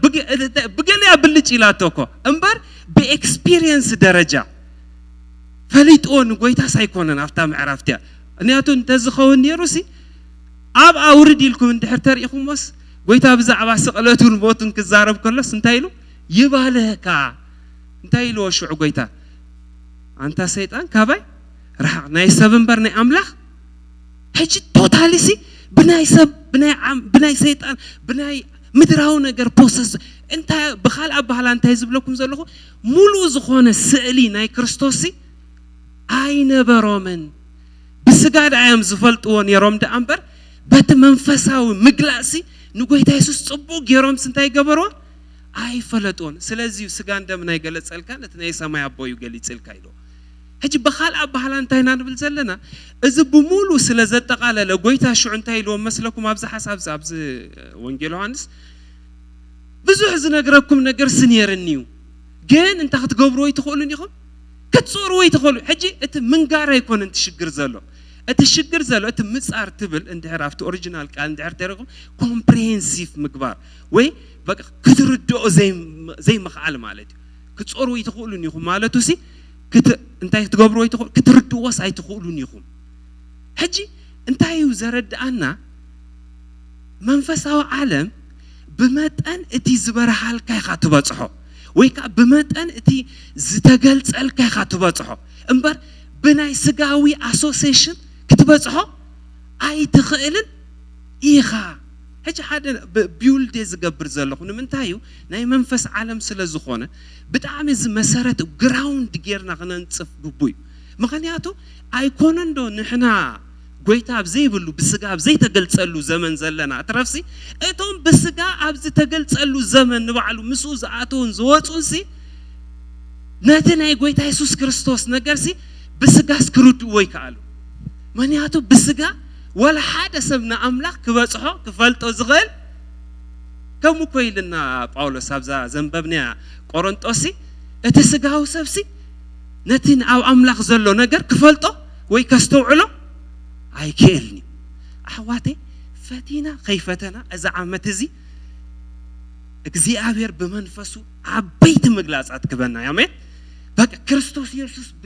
بمنفس عزينا خنفلتوينا يسوع قويتاي هذا نجر كردانا زقبو نجر أتي مدراو نجر من ما يكون أتوانا نجر أتسمايا وزخانة أتجزي أبير كاب سماي زصادرو أتي ولودي زبالو كابزل عالم نزل عالم مستر أملاك تباهيلو زتاس أوعى كريستوس مفلات يتزعبي نجر أنت هي خمس بلد فلتو باولوس أب فقر كريستوسي سور سديدكم تسريتكم تهانيسكم بقى كتلو نازي بقى تصلي لكم على خويلو مغنياتو سب اندحري أبناء كريستوس مستير اندحر آتيو أبناء كريستوس مستير اندحر تأليغو منفساونت نعنا قليلي اتزعابي نجر نايك اني املاخ مسترسي كمزي ماجيك يلن بقى كمزي فولي زتوا هذا نجر يكون ناي املاخ مستر كريستوس بعلي سلازي اجزي ابير نمنفسو نعين نعخاتكمن ابز مود اتا زمانات نركب كاب سماي نتمنفسو زسدد الناس بزعبا كريستوس كنفلت نزو كريستوس زي كنفلطو بمننتو بهيوتو بكل نجارو نعنا زخولنا السو انتاي كم زخونه نعنا دما انتاي كم زغبرنا كنفلطو نعيت منفستو هايبنا يسوس غويتاي هذا نجار ابتا زنببنا حسابسي انتاي للناسي اتي ني املاخ منفس نعنا زتوها بالناسي من تنتاي كنفلتي من تنتاي كنفلتي اتب كاب املاخ بخومو زتوهابنا ምእንተ ክንፈልጥ እጂ እዚኣ ጽቡቕ ጌርኩም ኣስምሩላ ምኽንያቱ ዕላማ ናይ መንፈስ ቅዱስ እንድሕር ተተረዲና ምስ መንፈስ ቅዱስ ኣብዛ ዓመት እዚኣ ንኽንመላለስ ቀሊል እዩ ሕጂ ብዙሕ ግዜ እንድሕር ኣስተውዒልና ብዙሕ ቫልዩ ንህቦም ነገራት ንምንታይ ይመስለኩም ብጣዕሚ ንግደሰሎም ነገራት ንምንታይ ጥቕሚ ከም ዘለዎም ስለ ንፈልጥ እቲ ናቶም ጥቕሚ ስለ ዝርዳእና ደሞር እቲ ናቶም ቫልዩ ዝተረዳእና ደሞር ከዓ ነቲ ነገር እንታይ ንገብሮ ንንካባ በቃ ንሕዞ ጽቡቕ ጌርና ኣዕሪና ክንሕዞ ንደሊ ዋይ እንድሕር ተልና ጥቕሚ ናይቲ ነገር ስለ ዝተረዳእና ሕጂ ሓደ ካብቲ ኣብ መንፈሳዊ ዓለም ኢፌክቲቭ ዝገብረና ነገራት እንታይ ናይ ንመንፈስ ቅዱስ ኣገልግሎቱን ዕላምኡን ክርዳእና ክኽእል ኣለዎ እዚ ነገር እዚ እንድሕር ተተረዲእና ምስ መንፈስ ኣምላኽ ምምልላስ ንዓና ብጣዕሚ ቀሊል እዩ ብጣዕሚ ኢዚ እዩ ዝኾነና ምክንያቱ ዕላማ መንፈስ ቅዱስ ክርዳእና ክኽእል ኣለዎ ጽቡቕ ጌሩ ክበርሃልና ክኽእል ኣለዎ ኣብቲ ዕላማ ምስ ኣተና ኢና ሽዑ ዓሪና እንዳተረዳእና ናብቲ ውሽጢ ዓሚቕና እንዳኣተና ነቲ ሓሳቡ እንዳፈለጥና ምስኡ ክንመላለስ ንኽእል እንድሕሪ ዕላማ ናቱ እንድሕር ተዘይተረዲእና ግን ኣብ ሓሸውየ ኢና ንነብር ማለት እዩ ብስምዒት ኢና ንነብር ማለት እዩ ብዝመስለና ኢና ንኸይድ ማለት እዩ ምክንያቱ ኣብዚ ዘመን እዚ እቲ ዝዓበየ ፀገም እሱ እዩ እቲ ነገራት ብዝመስሉኻ ምኻድ ማለት እዩ እንድሕሪ እቲ ናይ መንፈስ ቅዱስ ኣገልግሎት ጽቡቕ ጌሩ እንድሕር ተተረዲእና ዋላ እቲ ናትና ዲዛየር ወይ ድማ እቲ ናህና ድሌት ከማን ይቕየር እዩ እቲ ናህና ንጽልዮ ጸሎት ንባዕሉ ይቕየር እዩ እቲ ናህና ንሓስቦ ኣተሓሳስባ ንባዕሉ ይቕየር እዩ ምክንያቱ ከምዚ ዝበልኩኹም እቲ ትርድኦ ነገር እዩ ንዓኻ እንታይ ከም ትደሊ ዝውስነልካ እንድሕሪ ትደልዮ ነገር እንድሕሪ ጽቡቕ ጌሩ እንድሕር ተዘይተረዲእካ ግን ኣደላለያኻ ንባዕሉ ጌጋ ይዝኸው ሕጂ ዋና ፖይንት ዋና ነጥብ እዚኣ ክርዳእና ዝግብኦ ነገር መንፈስ ቅዱስ ንዓይን ንዓኻትኩምን ዝተዋህበና ንምንታይ እዩ ሕጂ ብሓንሳእ ኮይና ክነንብባ ኢና ጽቡቕ ጌሩ ምእንቲ ከኣትወና ምሳይ ኣለኹም ኢየሱስ ጎይታ እዩ ደጊመ ክንብባ እታ ጥቕስት እያ ምሳይ ቃደ ድሕሪ ክተንብብዋ ኢኹም ኣሜን እቲ መንፈስ ግና እስከበሉ መዓሙ ኣምላኽ እኳ ከይተረፈ ንኹሉ ይምርምር እዩ እሞ ንዓና ኣምላኽ ብመንፈሱ ገይሩ ገለጸልና እስኪ ገሊጽለይ እስከበሉ ኢየሱስ ጎይታ እዩ ሽዑር እዩ እዚኣ የደልየ እቲ ኣብኡ ዘሎ መንፈስ እንተዘይኮይኑ ኣብ ሰብ ዘሎ ነገር ዝፈልጥ እንተዋይ ሰብ እዩ ከምኡውን መንፈስ ኣምላኽ እንተዘይኮይኑስ ነቲ ኣብ ኣምላኽ ዘሎ ሓደ እኳ ዝፈልጦ የልቦን ሕጂ እዚኣ ምሳይ ክተንብዋ ኢኹም ንሕና ግና በሉ እቲ ብኣምላኽ ዝተዋህበና ምእንቲ ክንፈልጥ ሲ ነቲ ካብ ኣምላኽ ዝኸውን መንፈስ እምበር መንፈስ ዓለም ኣይተቐበልና ኣይገርመኩም ሕጂ እቲ ዕላማ እንታይ እዩ ካብ ኣምላኽ ዝተቐበልናዮ መንፈስ ዕላምኡ እንታይ እዩ እዚኣ ጽቡቕ ጌርኩም ሓዝዋ let it be your meditation እዚ ሓሳብ እዚ ሲ በቃ ምስትንታንኩም ይኹን ኣብዛ ዓመት እዚ ብጣዕሚ it's very important መንፈስ ቅዱስ ሲ ዝተዋህበና ስኽንቀጥቅጠና ኣይኮነን ኢሞሽናል ኣይኮነን ትናቱ ፕራይመሪ ኣገልግሎት ሕጂ መንፈስ ቅዱስ ንዓና ከለብመና ይተዋሂብና በቃ ኣብ መንፈሳዊ ዓለም ሲ ከለብመና ከንቅሓልና ብዛዕባ መንፈሳዊ ዓለም ከብርሃልና ብዛዕባ መንፈሳዊ ዓለም ከፍልጠና ይተዋሂቡ that is his primary goal እዚ እንድሕር ተተረዲእና ሲ ንምስ መንፈስ ቅዱስ ዘለና ሪሌሽንሽፕ ሲ ኣዝዩ እንዳጠበቐ እዩ ዝኸይድ ምክንያቱ ናይ መንፈስ ቅዱስ ፕራይመሪ ጎል ነቲ ብክርስቶስ ኢየሱስ ዝተዋህበና ኩሉ መንፈሳዊ በረኸት ንዓና እንታይ ምግባር እዩ ምግላጽ እዩ this is the primary በቃ work ወይ ministry of the Holy Spirit ኣብኡ እንታይ ኢልኩም ክገልጸልኩም እዩ ክምህረኩም እዩ ክመርሓኩም እዩ ራብዓይ ከዘክረኩም እዩ ዝበለና ነዚ እዩ ንሕናይ ንክርስቶስ በዓሉን እቲ ክርስቶስ ዝፈጸሞን هجي اندحر كمز اندحر تخوينو نحنا مردان نحنا دليتن حج انتاي زخون نمنفس قدوس مس منفس قدوس حبرت كنقبر كلنا واو بقى مور غلص الله يكون مالتي بقى مور ابرها الله يكون منياتو نحد بمنفس قدوس غيرنا قال ነገር نخنركب ايكون انت علامه منفس قدوس ابانا زلو it is not a means ايكونن انتاي دعاي اندحرتلنا منفس قدوس already نتب بكريستوس يسوع اب ህይወትና قدم مسرات عالم بكريستوس يسوع دما بمسقل نزتفصمه ناي كريستوس يسوع وعلت وانجيل مدحان نو خبرحلنا يليتو هايبنا هجي منفس قدوس كابت كريستوس زغبر وصا يكونن حدش ነገር አምጪና አና ዘብረሃልና ወይ حدش ነገር ምሂዝ ይኮነን ዝበና ኖ already تب كريستوس يسوع زتفصمه ሰማያዊ ዝኾነ በረኸት ናይ እግዚአብሔር ስራሕ ናይ እግዚአብሔር ስራሕ ናይ ክርስቶስ ንዑ እንታይ ምግባሪ ምግላጽ ይስርሑ አሜን ዶክ ሰምዕ መንፈስ ቅዱስ ዝተዋሃበናሲ ንምንታይ እቲ ካብ አምላኽሲ ብኾሙ አነ ኮይ ኮንኩን ዝብሎ ዘሎ ተቃል ኮይ ስለዚህ ዝተዋሃበና ነገራት አሎ እስከ ዝተዋሃበካ ነገር አሎ በሉ አውሽጣይ በሉ እግዚአብሔር በሉ ዝሃበኒ ዘቀመጦም በረከታት አለው እጂ ነምበር 1 እንታይ ግንፈልጥ አለና እግዚአብሔር በክርስቶስ ኢየሱስ አውሽጥና ናቱ በረከታት ታይገሪ አቀሚጢ እጂ መንፈስ ቅዱስ ስርሑ እንታይ ነዚ ነገር እንዳገለጸስ ናብኩም ወጥወና አረ አሜን ዶክ ሰምዕ እጂ ተፈልጦ ዲኹም አብ ምዕራፍ 8 ከም አብነት ክህበኩም ፊልጶስ እቲ ሱሉብ ኢትዮጵያው እንዳንበበ ኸይድ ከሎስ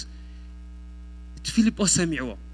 هجي أستوعلو منفس እግዚአብሔር ይናው ወሲዶምሽ ናፍ ቲሱሉ ኢትዮጵያዊ እቲ ተንብቦ ዘለኻስ ተስተውዕሎ ደላኻ ምስ በለስ እንታይ ኢልዎ ሓደ ሰብ እኮ ከይመሃረንሲ ከመይ ገይረ ተስተውዕሎ ይኽእል ምዕራፍ 8 ኣለኩም ኣብ ግብረ ሐዋርያት هجي ኣስተውዕሉ هجي ዘንብቦ ዘሎ እንታይ አረ ምሳይ ተዛረቡ ዘንብቦ ዘሎ እንታይ ትንቢተ ኢሳያስ بخال أبهلا زنبو زلو انتاي ات زنبو زلو مصحف قدس جن امها ات زنبو اكو بزعبا كريستوسيو اب إيساياس معرف 53 حكي بزعبات عبي مدحان املاح كمي كم زخونه كريستوس كمي كم استوارده كم زدقطقط يززاربكو نعون دانببه جن تاي جبرن اي تردون بخال أبهلا منفس أملاك بفيليبوس جيرو خسع زبرها لوسي إذا سبز انتهي جبرة أي فلتن سلزي منفس هونت من باب زركب نجارت رايونا يكون كم فيكشن مالتي منفس زي أبيرجن مزيو بفيليبوس جيرو نو إذا مالتي زي شو أنت هتبل تقال كمان دست بلنيس كابت معرف كابت قالت زنبو بوز معرف تبي يسوس بزعبا كريستوس تاي جبرة له اجي اتزن استنب ነገር አይተቀየረን እንታይ ጥራይ ተቀየሩ አገላልጻ እትገላጽ ከመኒ ሕጂ ምድሃን ተፈጽሙ ዲ ተፈጸመ ምድሃን በመኒ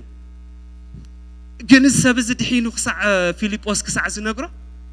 አይደሃነን ተረዲኹም ለኹም ምድሃን በመኒ ኢልና ሰብዝ እንታይ ንብብ ነይሩ መጽሐፍ ቅዱስ የንብብ ነይሩ ዘንብቦ ዝነበረ ክፍለ እንታይ ብዛዕባ إساس 53 عندما بخلص سبز دحينو دو حتىكم الله أي دحانة نمنتاي زي دحانة سلا زي تردو نمنتاي دما زي تردو زقل صلو سب سلا زي ربط سلا زي نبر هجي بخال أبهلا انتاي مالتيو معات دما أب كريستنا هيوتنا هجي كم أبنتي يمتيلكم زلقو زي دحانة سل أب كريستنا هيوتنا معات زي نفلتهم نقرات كا بتعامي بتعام بقى إهتز بقى بتعام بقى مع عمري كم تبقالو زجلس أورومي 10 هجي حال جزي بزوح بيت أملاك سلز أنحنا ويد ما مزمز حف قدس أسوشيت سلز خونا بزوح جزي سلز حلفنا بزوح نقر نفلت كوين يسمعنا خيل جن كنقرأكم ده ولا حنتي نفلتني جانا من بقى أي جمرنا كمان مغنياتو نايجزي أبير بكريستوس زتفت أما نايجزي أبير وعلت مالتيو جنا عيجبك عيجمرنين كمان قلت لهم جنا يجمرنين بقى جنا جمرتي نازل لنا مغنياتو باولس كومو سلازي تردو أيو ወዳጄ ማዕሙቅ አምላኽን ጥበቡን ፍልጠቱን ከንደይ በአሰር ኮታ ዘይበጽሕ ዝበለ ኣብ ሮሜ 11 ማለት ኢማጂን ሰብ እዚ ኣብ ሮሜ ክጽሕፍ ከሎስ እንታይ ዓይነት ሰብ እዩ he's brilliant በሁሉ ነገር ዝወጸ ሰብ ግን መንፈሳው ነገር ግን ገና አይተረዳአንን ገና ክፈልጥ ደልየ ገና ክበጽሕ ደልየ ገና መንፈስ ቅዱስ ከብርሃለ ይደልየ እንዳበለ ዝኸይ ዝነበረ ሰብ እዛ ዓመት እዚ ናይ ምግላጽ ዓመት ይኹነልኩም መንፈሳውነት ብምልምማድ ዘይኮነ ብምግላጽ እትኸዱሉ ዓመት ይኹነልኩም ኢየሱስ ጎይታይ መንፈስ ምግላጽ እግዚአብሔር ይሃብኩም መንፈሳው ዓለም መመሊሱ ይከፈተልኩም بنجوه منفسه عالمي كفتلكم بقتر منفسه عالمي كفتلكم بليت منفسه عالمي كفتلكم منفسه النت ممليسو يبزحلكم نايغزي ابير صقا ممليسو يبزحلكم مغلاص منفس قدوس ممليسو يبزحلكم ارا امين دوخ سمع هاليلويا سلازي حجي انتينا نبل زلنا بكريستوس يسوس بقوم زتوهبنا بركات سلازلو منفسه بركات اوشتنا سلازلو إذا نجار زجن كويس عند حرت خوينو منفس قدوس ترايو كاري الناس خيل بق بيجكا منفس قدوس تعبوش تناجزي أبي رقم 100 وزلو منفسه وبركته بيجكا منفس قدوس ولا هذا سب كاري الناس خيل توانا نايزخلو أوتر نايزخلو جمارن دمدامن نايزخلو جبارن زخونه منفس قدوس تراي كاري الناس خيل سلازي زعامت is very important آمين نعين نعخاتكون بتعام عقداس عامتيو عبت منفسه عالم مور نسخلو عامتيو مور مقلاص نديبلو عامتيو مور نايكزي أبير تلك زخونه مردع نفلتلو عامتيو هرا آمين دقسم يسوس قويتاي جانا خابت سلامة ميتنا إذا احنا منفسه من المال مور نسخلو عامتيو يسوس قويتاي هجي انتايلو مسلكم نحن عجنا اتبع أملاك تهابنا من تخفلسي نتخاب أملاك زخون منفس مبر منفس عالم أي تقبلنا هجي بخال أبهلا اتني عالم منفس زي كونه أبانا زلوسي اتبانا زلوس ني أملاك منفس إيو منفس عالم نبني عالم نجاريز وستكا منفس أملاك أبانا زلو منفس أملاك كان نبتني أملاك نجاريز أتوقع praise God يسوع قويتاي سلازيك زي أبير بمنفسه كجلس ألنان كمهرنان ناتو حسابن ناتو دليتن يسوع قويتاي هجي أنتو أنتي لكم نيرة منفس قدوس مستزاربهم قويتاي يسوع كريستوس بزعوا بزحنا جرز جلس لكم على المسبلهم أب جبرهارات معرف كل التقن كيدين عج كلها أنا جبرهارات معرف كل التقن وزينا هاليلويا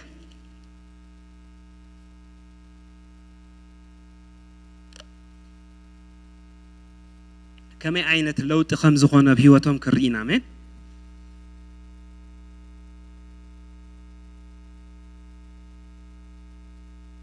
قبر هاريات معرف كلته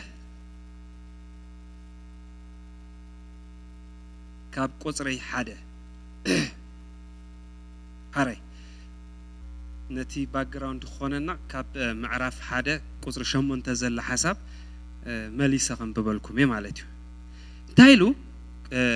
قويتا يسوس كريستوس بدحرنا يتنسايو جزي 4 معالتي 4 مسمهارهم كساعتا زعرق الله معالتي نتوم زحاريم حواريات من منفس قدوس مثل أخوهم دحر سقياتو 4 معالتنا ترأيلهم بزعوا من قست أملاك كأننا نجارومن ببزح مفاد تا يوم غانو رأسو خم زرعهم صحيف الكأله قبلنا هجي أبز حساب زنريون تايو زي لوكاس كم يجرو النتي تيوفلوس زبهال بزعبا نايقويتا يسوس كريستوس وانجيل قبلو وانجيل لوكاس كم زصحفلو نفلطينا بأفتنا وانجيلات مالتي إذا أحجك عليتو مصحفيا تخاليت مصحف تقداميتو وانجيل لوكاس يا ادما قبر حواريات مالتي هجي وانجيلات 4 وانجيلات انتايلنا نصوعو اي ويتنس اكاونت تباهيلو صواعي مالت اتزرعيو ويكما تسمعوا زصحفوا صحف مالتي بزعباتنا 4 وانجيلات اذا دما historical book ተባሂሉ ይጽዋዕ እቲ ዝነበሮ ምንቅስቃስ ኣብ ግብረ ሐዋርያት እንታይ ከም ዝነበረ ዘሪኤና መጽሓፍ እዩ ኣብዚ እንድሕር ተሪእና ብዙሕ ነገር ሂስቶሪካሊና ንሪኦ ማለት እዩ እንታይ ከመይ ገይሩ ከም ዝወረደ እንታይ ከም ዝኾነ እንታይ ከም ዝተገብረ ናይ ሐዋርያት ምንቅስቃስ እንታይ ከም ዝነበረ መንፈስ ቅዱስ ናኦም ከመይ ከም ዝወረደ እጂ ኣብዚ ብዙሕ ነገር ኢና ዶክመንት ኮይኑልና ዘሎ ኣብዚ ግብረ ሐዋርያት እዚ ማለት እዩ ብዙሕ ሓሳብ ኢና ንምርምር እጂ ንዓና ድማ እንታይ ዝገብረና እንድሕር ተልና እቲ ናህና ፋውንዴሽናል ፌዝ ሞር ክንፈልጥን ሞር ድማ ክንሰም ክንህለልዮን ከመይሉ ኸናህና ህይወት ጀሚሩ ድማ ጽቡቅ ገይሩ የብራሃልናይ ማለት እዩ እንድሕር አስተውዕልኩም እንታይ ኢሉ ይጅምር ኣብ ሉቃስ እንድሕር ናብታ ሉቃስ ምዕራፍ 1 እንድሕር ከሄድኩም እቲ ሓሳብ ከም በበልኩም ደሊ ንምንታይ ዕላማ ከም ጽሓፈሉ ሉቃስ ምዕራፍ 1 ሉቃስ ምዕራፍ 1 ካብ ቁጽር 1 ነቲ አባና ብርግጽ ተአመነ ነገር ዛንቱ ክጽሕፉ ብዙሓት ካብ ዝጀምሩ ነቲ አባና ብርግጽ ተአመነ ነገር ዛንቱ ብዙሓት ክጽሕፉ ካብ ዝጀምሩ እቶም ካብ መጀመርታ በእንቶም ዝረአዩን እጂ ንበዓል ጴጥሮስ ንበዓል ዮሐንስ ነቶም ሐዋርያት ማለት እዩ አገልገልቲ ተቃል ዝነበሩ ከም ዝነገሩና አታኽቡር ቴዎፍሎስ አነ ኻን ሁሉ አደላዲለ ካብ ጥንት ሲዒበየሞ ሓቀት ተማሃርከየ ምሕሮ አጸቢዕካ ምእንቲ ክፈልሲ በብተርኡ ክጽሕፈልካ ይረአየኒ አሎ እጂ ተዕላማ መጽሐፊ እንታይ ሉቃስ አነ ኻን ሁሉ አደላዲለ ካብ ጥንት ሲዒበየሞ ሓቂ እቲ ተማሃርከዮ እጂ ኦሬዲ ተማሂሩ እንዲዩ ምህሮ አጸቢዕካ ምእንቲ ክትፈልጥሲ በብተርኡ ክጽሕፈልካ ይረአየኒ አሎ ስለዚህ ንምንታይ ጽሒፉላ አጸቢቆም እንታ ክገብር ይፈልጥ ስለዚህ ሎሚ ኣብዚ ግብረ ሐዋርያት ርኢና ነዚ ቃል እዚ ክንመሃሮ ከለናሲ ንምንታይ ኢና ንመሃሮ እንድሕርተልና ከምዚ ሉቃስ ዝበሎ አጸቢቅና ክንፈልጥ እሞ ነቲ አባና ዘሎ መንፈሳዊ በረኸታት ድማ ክንጥቀመሎምን ሞር መንፈሳዊ ህይወትና ድማ ምእንቲ ከዓብን እዩ አሜን ምሳይ ኣለኹም ዶ ኢየሱስ ጎይታይ ሕጂ ሽዑ ኣብ ቁጽር 6 ነገር ሓቲቶሞ ሽዑ ተኣኪቦም ከለው ኣብ ግብረ ሐዋርያት ምዕራፍ 1 ተመሊሰ ዘለኹ ካብ ቁጽር 6 ሽዑ ተኣኪቦም ከለው ጎይታይ በዚ ወርሒ ዝዶ ንእስራኤል መንግስቲ ክተቕንኢኻ ኢሎም ሓተትዎ ንሱ ከዓ አቦ በስልጣኑ ዝመደቦ ዘመኑን ጊዜኡን ክትፈልጡ ናታትኩም አይኮነን ቁጽር 8 ሕጅራይዋ መንፈስ ቅዱስ ናባኻትኩም ምዝወርድ ግና ኃይሊ ክትቀበሉ ኣብ ኢየሩሳሌምን ኣብ ኩላ ይሁዳን ኣብ ሰማርያን ክሳዕ ወሰን ምድሪ ምስክር ክትኮኑን ኢኹም ሕጂ ትሕቶኦም ዝነበረ እንታይ ንእስራኤል መዓስ መንግስቲ ክተቀውም ኢኻ እስቲል እንታይ ዘሎት ናቶም ማይንድ እንታይ ዘሎት ማይንድ ኢለኩም አንተ ወዛረበኩም ከሎ እስቲል አእምሮምሲ ብናይ ስጋው ነገር ይነር ተተረዱን ለኩም ተፓተር always ምስቲ መንፈስ ምስአተኻ ግን አተሐሳስበኻ እንዳተቀየረ ይዝኸይድ ሰማያው እንዳኾነ ይዝመጽ አሜን ደኽሰምዕ አሜን ሕጂ እንታይም ዝብሉ ዘሎ መንግስትሲ ማዓሲኻ ክተቀውም ንመን ንእስራኤል በምንታይ በስጋ ሕጂ ጎይታ ኢየሱስ ግን ናምንታይ ሽፍት ገይሮም ናፍቲ መንፈሳዊ ነገር ሕጂ ክሳዕ መወዳእታሲ እቲ ናቶም ማይንድሲ እንታይ ኮነ ነይሩ ጽቡቅ ገይሩ ሳይተቀየረን እዩ ገና እቲ ናይ ክርስቶስ ነገርስ ኣይበረሃሎምን ክርስቶስ ዓላምኡ መምጽኡሲ ንምድሓን ዓለም ምዃኑ ጽቡቅ ገይሩ ገና ኣይበረሃሎምን ነይሩ ዛስዋይም ብዛዕባ እስራኤል ዝሓቱ ዘሎ እጂ ሓደ ሲ እንድሕር ናይቲ መንፈስ ነገር እንድሕር ክበርሃልና ተዘይጀሚሩ ኩሉ ንሓስቦ ዘበለ ብስጋይ ዝኾን በቃ ኩሉ ትናትና ማይንድሲ በቃ ርእስና ንሪኣ ብስጋዩ ህይወትና ንሪኣ ብስጋዩ ብኸባቢና ኢና ንሪኦ ብነገራቲና ንጽሎ ሓደ ምክልክት ደኽበኩም ሰብ መንፈስ እንዳበርሃሉ መንፈሳዊ ዓለም እንዳበርሃሉ ኸይድ ከሎ ንርእሱ ብደጋው ነገር ዘይኮነ ክርእስ ጅምር ብውሽጢዩ ክርእስ ጅምር ኣብ ክንዲ ብነገራት ንርእሱ ዝመዝና በቲ ብናይ ክርስቶስ ዓይንቲ ገይሩ እዩ ንርእሱ ዝመዝና ምክንያቱ ኩሉ ሰዓት ኣምላኽ ንዓይን ንዓኻትኩም ዝፈልጠና ብክርስቶስ እዩ ንርእስና ድማ ክንፈልጥ ዝደልየና ድማ ብምንታይ بكريستوس بمن دينا حدقة حقت رخيبنا بكريستوس بمن دينا محرة رخيبنا بكريستوس بمن دينا صدق رخيبنا أرى بكريستوس بلون هيوت بمن تاي رخيبنا آمين دخ سمع هجي بمولو تمنفسه وبركتسي أمن كوينا ينا رخيبنا أب كريستوس سلازي حدا سب أفت منفسه عالم اندا برهالو اندا تقلصلو خيد كلوسي كاب نرسو بجزاء رسو زكري أخ مجمع مرأي أقاريسو رئسو بكريستوس كري أيز جمر آمين دخ سمع يسوس قويتاي اسكنت بقولنكم زلو بتعم بروخ كوي خابلوا آمين هجي نمنتاي مثلكم حال غزي خمس يوم قالات نعنا تاشم زبلونا هجي اتي منفساو عالم مور انت تتردينا اتي سربرايز زخون اتي حدا قانقاي نعنا سربرايز تايزبل زلو يخاتبل منفساو عالم مور انت تترديكا حوخا كمت اسخا بكريستوس نرسخا تريا نوخا بكريستوس يخاتري امين دوخ سمع نابرخا بكريستوس يخاتري اغلغلوتكا بكريستوس يخاتري موصامتاوكا بكريستوس يخاتري ኢየሱስ ጎይታይ እዛ ዓመት ዝስ ከበሉ አም መንፈሳው ዓለም እስከ ድምጽኩም አዋቢልኩም አውጁ አብዛ ዓመት ዝበሉ بتبعت تزاربوا أبز عمت زبلوا بمنفسه عالم بكريستوس يسوس عزيه إن داتا جلسكو خيده هيوتي كاب كبري ناب كبري كاب حيلي ناب حيلي كاب تسقى ناب تسقى كاب برخت ناب برخت كخوني بمنفس كجمري بلو عاولكم بمنفس دماغودي بتسقى كجمري بلو بتسقى دماغودي بحيل كجمري بحيل دماغودي أرى آمين دوخ سمع إيسوس كريستوس قويتاي تباريخكم يخم تباريخكم يخم بكريستوس تسقيكم يخم كبرك زي أبير بزيح لكم يو حيلك زي أبير بزيح لكم يو سلامك زي أبير بزيح لكم يو اسك خمس بلو سقمتي زبالو خلو بلو أبز عامة زيا بمنفس قدوس كم راحيو سقمتي زبالو خلو بلو أكايداي زبالو خلو مجدي كله بلو بمنفس قدوس كم راحيو منفس قدوس دما بلو ناب عوات كم رحنيو ناب سلام كم رحنيو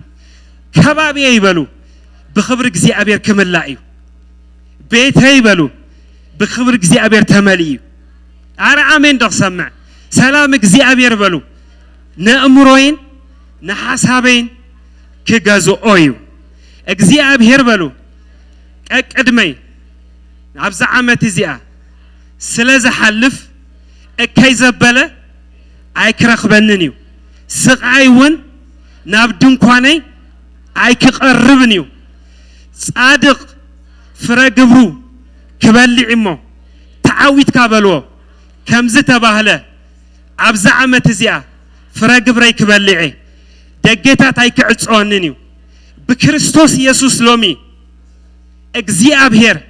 መንፈሳው ዓለም ስለዝ ገለጸለይ ካብ ክብሪ ናብ ክብሪ እንዳተሳገርኩ ኸይዴ ክብረትን በር ውርደት ኣብ ቅድመይ የሎን በረኸት እግዚአብሔር ነገራተይ ስለዘቃንዕ ሽጋር ዘበለ ሁሉ ኣብ መንበሪዬ ኣይክቐርብን እዩ ኣረ ኣሜን ዶኽ ሰምዕ እስከ ክብር እግዚአብሔር ምሳይስ ከበሉ أرى آمين دخ سمع إيسوس قويتاي آمين هاليلويا سلام جزي أبير مسانا آمين إيسوس قويتاي إسكا فوسي يغون إسكابلو فوس خويني إسكابلو آمين إسكا خنصلينا سلا فوسي بقى إيسوس قويتاي أبزام حبرنا خنصلينا آمين إيسوس إيداكم زرقكم تصليو بقى فوس زر اليوم سبات فوسي يغون كنبلينا آمين دخ سمع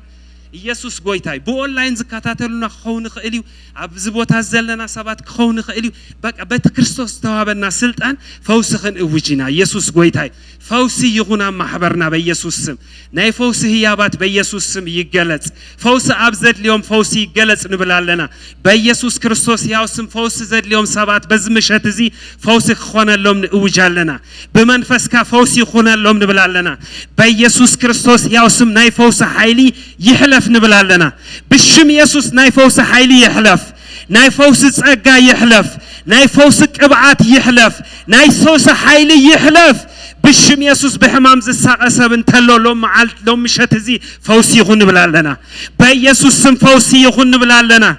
اسكا قباي عاولكم فوس خويني يسكبلو يسوس قويتاي هجي نس منفسينا فلو نقبر زلنا امين كبرن قويتاي يخون منفسك زي ابير دما اي قاقانيو امين دق سمع امين دق سمع يسوس قويتاي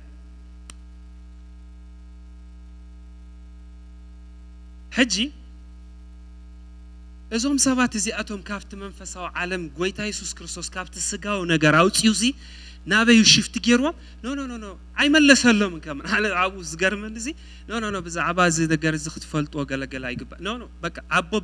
بناتو زمدبو غيزي ختفلطوس زماناتو ناتكم ايكونن بقى نوعو غدفو بزا عبا مودات عالم غدفو بزا عبا زي نغر زي غدفو حجي غن يلوم منفس قدوس ناباخاتكم مزورد هايلي خدقبل يخوم كابزا بوتازي اجميركم دم ابزا استواردكم لا ከተማ ማለት እዩ ንጎይታ በመሳዓቦም ብዙሕ ውርደት እንዲ ዝመጾም ነይሩ ካብዛ ከተማ እዚ አጀሚርኩም ሲ መሰኻኽር ክሳዕ ወሰን ምድርሲ ንብዘሎም አሕዛባት ሲ በቃ ክትሶብኩኹም አረ አሜን ደኽሰምዕ አዛ አምላኽ እኮ ጥዑም እኮ አሜን በቃ ገፈፍታ አሳ ዝነበሩ ሁሉም እኮ በቃ ተራ ሰባት እኮ እዮም ነይሩ ነዚኦም ግን በመንፈስ ቅዱስ መሊኡ እንታይ ገይርዎም መስለኩም ገፈፍት ሰብ ገይርዎም አሜን ስለዚህ እስኻ ተስፋለካ አሜን don't see yourself on yourself ንርእስኻስ ብርእስኻስ አይትራእያ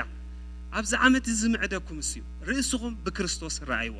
ርእስኹም በእግዚአብሔር መንፈሱ ዝገለጸልኩም ራእይዋ ርእስኹም ብስጋ አይትራእይዋ እግዚአብሔር ከምት ዝገበረኩም መንነትኩም ንርእስኹም ብኡራእይዋ እግዚአብሔር ክትከድዎ ዝደልየኩም በመንፈሱ አብዘሪእኩም ነገራት ድማ ድሕራይ ትበሉ በእምነት እተው አሜን همتايمس منفساو ነገር ዕሽነት ይዝባልኮ በሰብ ምክንያቱ በስጋው አእምሮ መንፈሳው ነገር ክትርዶ ማለት ስጋው ሰብስነት መንፈስ አምላክ ዘሎ ክርዶ አይከእልን እዩ when it comes net after መንፈሳው ዓለም በመግላጽ ጥረ እዚያ ጽቡቅ ገርኩም ሐዝዋይኩም ንዘመንኩም ሙሉ ተጠቅመኩም ያ መንፈሳው ዓለም በስጋው አእምሮ ክትርዶ impossible not ከምዚ ዋጋ አዳጋ ከማ አይካሎን ይሉ በቃ አይካሎን መንፈሳው ዓለም በመንታይ ጥራይ ዝብጻህ በመግላጽ ከበሉ ኢየሱስ ጎይታይ ተማሮናይ መንፈስ ቅዱስ ደሆን ከሆኒና አብዛ ዓመት እዚያ እንዳበልና በቃ ምስ መንፈስ ቅዱስ ክንወጽና አብዛ ዓመት እዚያ አሜን በቃ ምስኡ ተጣቢቀና በቃ ክንወጽና እሱና አብዛአቶ ሆነአቱይና ኢየሱስ ጎይታይ ክብርን ጎይታይ ይሁን ከእትወና ድማ አሜን ሃሌሉያ حجي حيل خدقبالو يخوم يلو مسردኦም دحار كاباتاتهم تنتيقمش دمنا تقبيلاتهم كيدو لحازهم سبات يزياتهم انتهم زصبي زلو حجي انتهم تصبي زلو مصعات منفس قدوس ناباتاتهم كمصيم تصبي نيرو ابز كل غزي دما بمنታይ ጸባበዩ ነይሮ በጸሎትን በህብረትን حدومن ለመንፈስ ቅዱስ ይጽበይዎ ነይሮ حجي አስተውሉ በጣም ምርሂት ከማን ስለ ዘይነበሩ ማብዝ ጉዳይ ዝንድሕር ተሪኢናሲ በብናይ መንፈስ ቅዱስ ነገር ገና ስለ ዘይተመልኡስ ዋላ ነቲ ማቲያስ ዝበሃል መበል 12 ሐዋርያ ክመርጽዎ ከለው ንባዕሉሲ በምንታይ መሪጾም ብዕጫ መሪጾም ምክንያቱ ገና መንፈስ ቅዱስ እትዝመርህ እትዘርኢ እትዝገልጽ መንፈስ ቅዱስ ታይገበረሎም ነይሩ አይወረደን ነይሩ እጂ ነገር ክቀየሩ አሜን ደኽሰምዕ ምክንያቱ كا تفلطو ديكم ابز معرف كلته حج خنجمرو ينت حسب ام معرف كلته زخونه نجر اتي ابز فطرت معرف سلسته ات ادم زطفو نجر يخملس praise god سبكو اتقنداماي وي تزعابي سب ادم زطفو نجر كوزي አዳም እንታይ ዲጥፊ መስለኩም ምስ እግዚአብሔር ዝነበረ ኮኔክሽን ተበቲኹም መይቱ ማለት ማለት ምስ እግዚአብሔር ታቆይኑ ተፈላልዩ ሞት ማለት ምፍልላይ ማለት ምሽ በሲምፕል ትርጉም ሞት ማለት ምፍልላይ ማለት ስለዚህ አዳም ካብታይ ትብላዕ ምስተባሃለ ዝበለ አይ ትብላዕ ዝተባሃለት ኦም ምስበልዐ እቲ ዝኾነው ነገር እንታይ ኮይኑ መይቱ ብስጋ ይኮነን ኮ መይቱ ኣብ መንፈስ ኮይ መይቱ ኣብ ውሽጡ ኮይ መይቱ እንታይ ማለት ብመንፈስ ምሟት ማለት ካብ እግዚአብሔር ምስ እግዚአብሔር ታይ ምግባር ማለት ምፍልላይ ማለት ምስ እግዚአብሔር ታይ ምግባር ምፍልላይ እቲ ኮኔክሽን ዲስኮኔክት ኮይኑ እቲ ዲስኮኔክት ኮይኑ ማለት ድማ እንታይ ማለት መንፈስ ቅዱስ ካብ አዳም ታቆይኑ ማለት ተፈልዩ ማለት ሕጂ አቡሊ ኪዳን ንሪኦ ብሙሉ አገልግሎት መንፈስ ቅዱስ ንስፔሲፊክ ዕላማ እዩ እንዳመፀ ዝኸይድ ነይሩ ወረዶ ይነይሩ ሓደሮ ይኮነ ወረዶ ንፉሊ ዕላማ ጥራይ ዝመጽእ ነይሩ ልክ ከምቲ እግዚአብሔር እስትንፋስ ህይወት ኡፍ በለሉ ሞት ሰብ ህያው ነፍስ ኾነ ዝበሎ ናይ መጀመርያ ናይ እግዚአብሔር ናይ መንፈሱ ማሕደር ዝነበረ አዳም ግን እቲ መንፈስ በማሕደርነት ኣብ ወልሓደ ሰብ አቡሊ ኪዳን እንታይ ገበረ አይ ሓደረ ንምንታይ ሰብ በኃጢአቱ እንታይ ስለዝኾነ ስለዝወደቀ ሕጂ እቲ ናይ እግዚአብሔር ናይ መንፈስ ናይ ክርስቶስ ዕላማ እንታይ ነይሩ እንድሕርተልና ካብ መጀመርያ ዝነበረ ዕላምኡ ናይ ክርስቶስ ኢየሱስ ሞት ንበዓሉ እንታይ ነይሩ እንድሕርተልና እዚዩ ኣነ እንተኸድኩ ይሕሸኩም ኣነ እንተዘይከይደ ግን እቲ መጸናንዒ ኣይ መጽን ስለዚህ ኣነ እንተኸድኩ እንታይ ገብረኩም ሕጂ እንታይ ማለት እዩ ኣነ ምሳኻትኩም ብስጋ እንድሕርተለ ቴምፖራሪ ንያቱ ኣብ ኩሉ ቦታ ክርከብ ኣይከልኒ ብስጋ ይዘሎ እቲ ኣገልግሎቱን ሊሚትድ እዩ ኣብ እስራኤል ኣብቶም ጥፉኣት ኣባጊ ዝተባህለ እዩ ሕጂ ኣነ እንተኸይድከ ግን ኢሉ እቲ መጸናንዒ በዓሉ እንታይ ክገብር እዩ ክመጽእ ከለኻ እንታይ ክገብር እዩ ክመጽእ ኣብ ነፍሶ ከፍኩም እንታይ ክገብር እዩ ክሓድር እዩ ከምቲ አዳም በኃጢአት ዝወደቀሞም ካብ እግዚአብሔር ዝተፈላለ ሕጂ ድማ በመንፈስ ቅዱስ ኮይንኩም ዳግም ምስ እግዚአብሔር ተኽትኮን ይኹም ኮኔክት ክትኮን ይኹም እዚ ተዕላማ ስለዚህ መንፈስ ቅዱስ ኣብዚ ምዕራፍ ክልተ ክመጽእ ከሎ ኣባይ ናባኻትኩም እንዝሓደረ ምስ እግዚአብሔር እንታይ ንኽገብረናይ ሓደ ንኽገብረና በቃ ከጣምረና አሜን ደኽሰምዕ ብኡ ድማ ኣቦይና ንጽዋዓሉ መንፈስ ውልድነት እምበር መንፈስ ዓለም ከም በሐድሽ ንባርነት አይተቀበልኩምን ስለዚህ ሕጂ እንታይኹም ውሉድ አምላኽ ይኹም ውሉድ አምላኽ ማለት መንፈስ ውልድነት ተቀበለ ማለት ምስ ናይ ክርስቶስ ኢየሱስ ሓደ ዝኾነ መንፈስ ዝተቀበለ ማለት ስለዚህ ናይ እግዚአብሔር ዓላማ ማለት እዩ ኣብ ምዕራፍ ሓደ ይኮነን ኣብቂዑ እምበሽ ናይ እግዚአብሔር ዓላማ ኣብ ምዕራፍ ክልተ ግብረ ሐዋርያት ይጀምሩ አሜን ደኽሰምዕ እንታይ እቲ ዓላማ ኣብ ነፍሶ ከፍሰብ መንፈስ ቅዱስ ከሓድርሞ ነፍሶ ከፍሰብ ድማ ብገዛርሱ ምስ እግዚአብሔር ተኸውን ኮኔክት ተኸውን ኢየሱስ ጎይታ ስለዚህ ሎሚ ኣብ ማሕደርና ክንከውን ከለና ንሕና ማሕደር ክርስቶስ ኢና ኣብ ምኻድና ማሕደር ክርስቶስ ኢና ኣብ መገድና ማሕደር ክርስቶስ ኢና ኣብ ምውፃእና ማሕደር ክርስቶስ ኢና አሜን ስለዚህ መንፈስ ቅዱስ እቲ ዕላምኡ እዚዩ እዚ ስለ ዝኾነ ድማ እዩ እንታይ ይግበሩ ኢልዎ ተጸበዩ ንያቱ ካብ ሰማይ ዝወርድ ኢልዎ ካብ ሰማይ ክሳዕ ዝወርድ ግን ካብዛ ከተማ እዚ እንታይ ትግበሩ ኣይትውፅኡ which means ሐዋርያት ዘበሎም እቲ ናቶም ፐርሰናል ዝኾነ መንነቶም ዘይኮነ ወይቲ ዝነበሮም ክሪደንሻል ምስ ጎይታ ዝነበረው ጸንሖ ግዜ ዘይጥራይ ዘይኮነ ሲ እቲ መንፈስ ስለ ዝወረዶም እዮም ሐዋርያት ኮይኖም አሜን ስለዚህ ንዓኻ ዝገብረካ በክርስቶስ ኢየሱስ ሓድሽ ፍጥረት ኮንካ ናብ ጎይታ ዝመጻኻ ሰብ ድማ ሰዓሪ ዝገብረካ እቲ ኣባኻ ዘሎ መንፈስ እዩ ኣባይ ዘሎ በሉ ሰዓሪ መንፈስ እዩ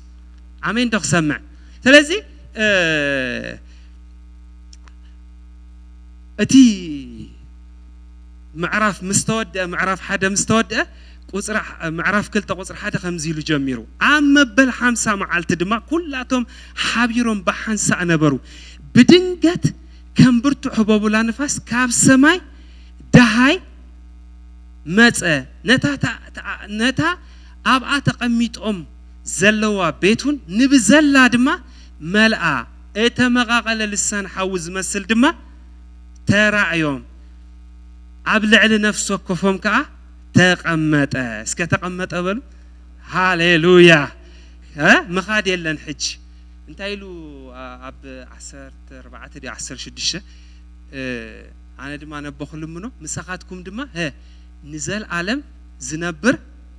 مصنان انت خغبرلكم يه ار امين دوخ سمع ابايس قبلو نا እግዚአብሔር መንፈስ ተቀሚጡ ዘሎ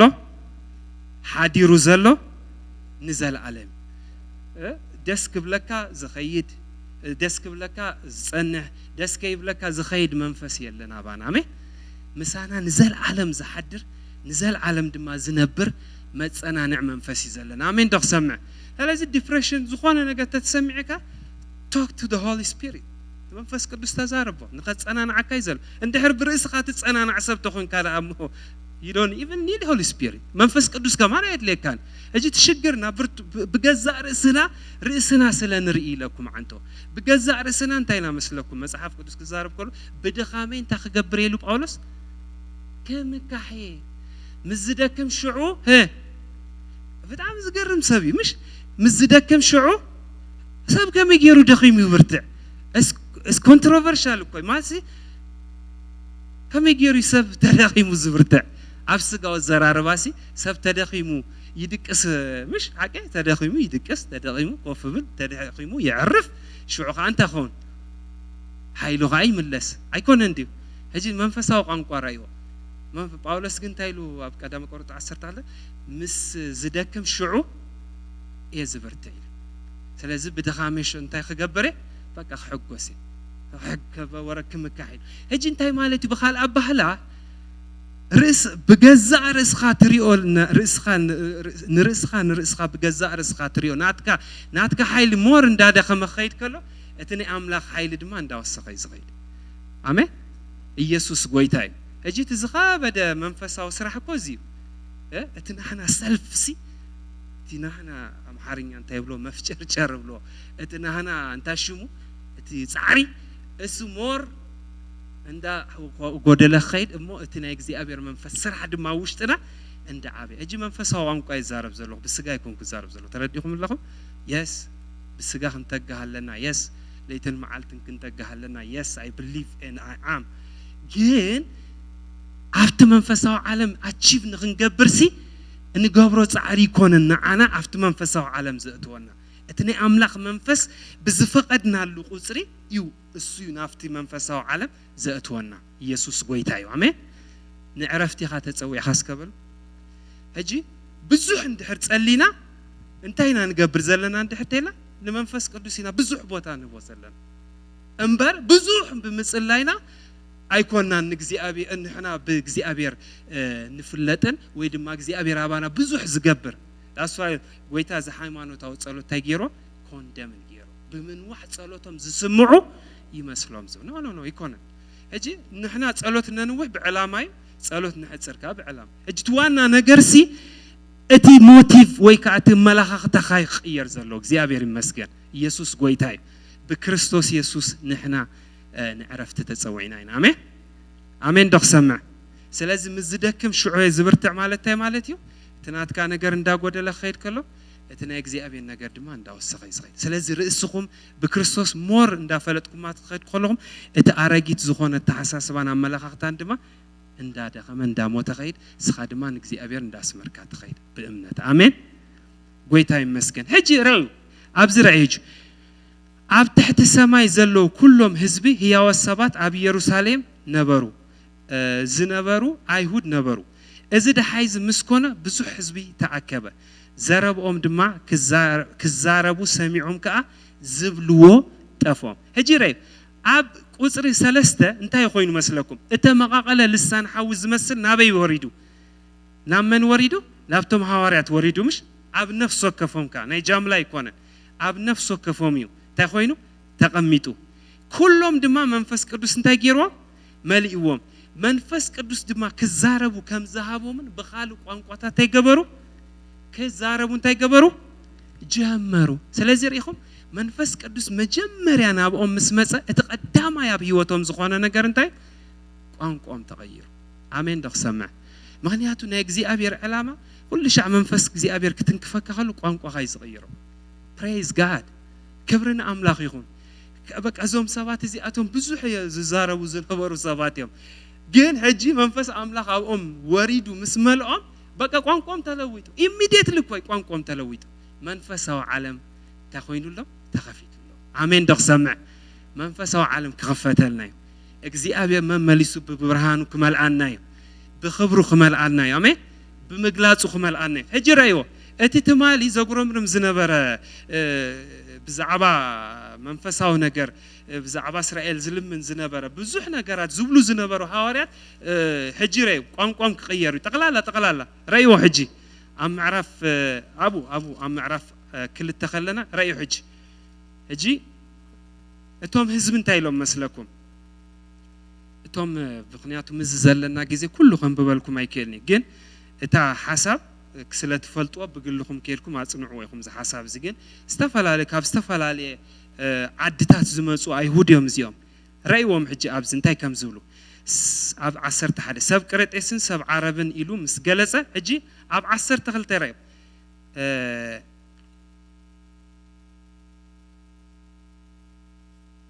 ኣብ ቁጥር 6 እዚ ደሃይ ዝምስኮነ ብዙሕ ህዝቢ ተኣከበ بزربهم كزاربو سمعهم كأزبلوا تأفهم كلاتهم تجرمون تدنقون كم زخ عبلو أجن أيتهم حزب مسكرنات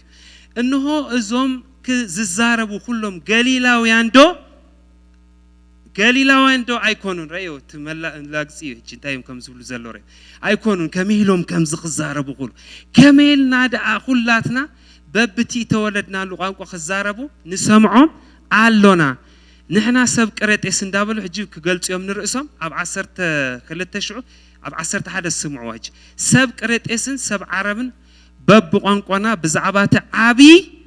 جبر أملاك كزاربو نسمعوا مالونا هج 10 تغلت رايو كلاتهم سم بيدوم نحد حدهم إذن جرزس أنت يكون يخون إن هتبهالو زبلوا سأنو قالي جنا إن الله قصولهم إزي آتهم قعومس سأجيبهم يوم بلو هجريو أبزريو أتوم حدا أنت يكون يخوني لهم سنبيدهم توم حدا حزب مالتهم أتوم قال يوم كأنت يلهم الله جيت أملهم إزيهم قوم يساتيهم ينبر إذا خمس زبالنا جريلن إزيهم قال لا وين يكونون نفلتهم من دينازيهم تايزو قد دايز يلهم قال يوم كأنت يجرب فك أقرم بريمو مش الله جيت أملهم هجي تزجرم نجرجن ريو تلوت ريو أب 10 ريو شعوب بطرس مساتاتهم مستهم 10 حدا تنسيو دمتو عاو عبيلو تزاربهم كم زي إلو هجي أستوعلو إزيهم تعاتيهم زنبرو سباتهم كاب أيهود فريهم أب حدا بيت تعاتيو سباتهم هجي جن تاريخ تلويتو منفس وريدو قوانقوا مسيو حيل مسيو نقراتهم تغيروا آمين هجي رأيو انتاي خمز بالرأيو بطرس مستم 10 حدا تسيو دمصو عابيلو تزارم كم زيلو اتم سب يهودان اب يروسالم اتنبرو كلاتكم ازبخاتكم يفلت نقالي دما صن بلو نمعالت ثالثاي ساعات يامو كم زنسخاتكم زمسلكم زلو زياتهم سخورات ايكونون ازغنا ات بنبي يوئيل اتبهاليو إلو بتعبات تنبيت تزاريو عبتن دحروت معلتات كخونيو منفسي عبل السجاز لبس زبلة كفسسي إلو شعريو عبتا 10 بتن دحروت معلتات دما عب سبوتن أنستن باروتي كم منفسي كفسسي نساتهم كا كنبيو إيوم أنا دما عبل السماي عبتحتي عم مدرقات إمرت الدمن تاقان كجبري هجري خب منفسك زي أبير ناو أم مسورة دسي بيترس كومبليت لقانكو يتلاويتو هجي كابي ماتيزو لوطناي قانقوا بخمي يقوينو هجي تاميستر ريوا تاميستر كنغركم دا اب قصر 4 يازلا اب قصر 4 تاميستر كم بخمي يغزي ابيرسي امباور غيروم نزوم سبات زياتو هاو بخمي باولوسي بيتروسي هندبتسي بك هجي ندحريكم 10 كلتن عتم سب اسرائيل اذا قال يسمعوا هجي حسابهم ملو معرف كوي تزاريبو بزي ولا حدا انت شمو كوي بزي ولا حدا نباب كوي سقيلو كوي زارب زلو مستم 10 حدا تسيو دمصو عابيلو كوي زارب زلو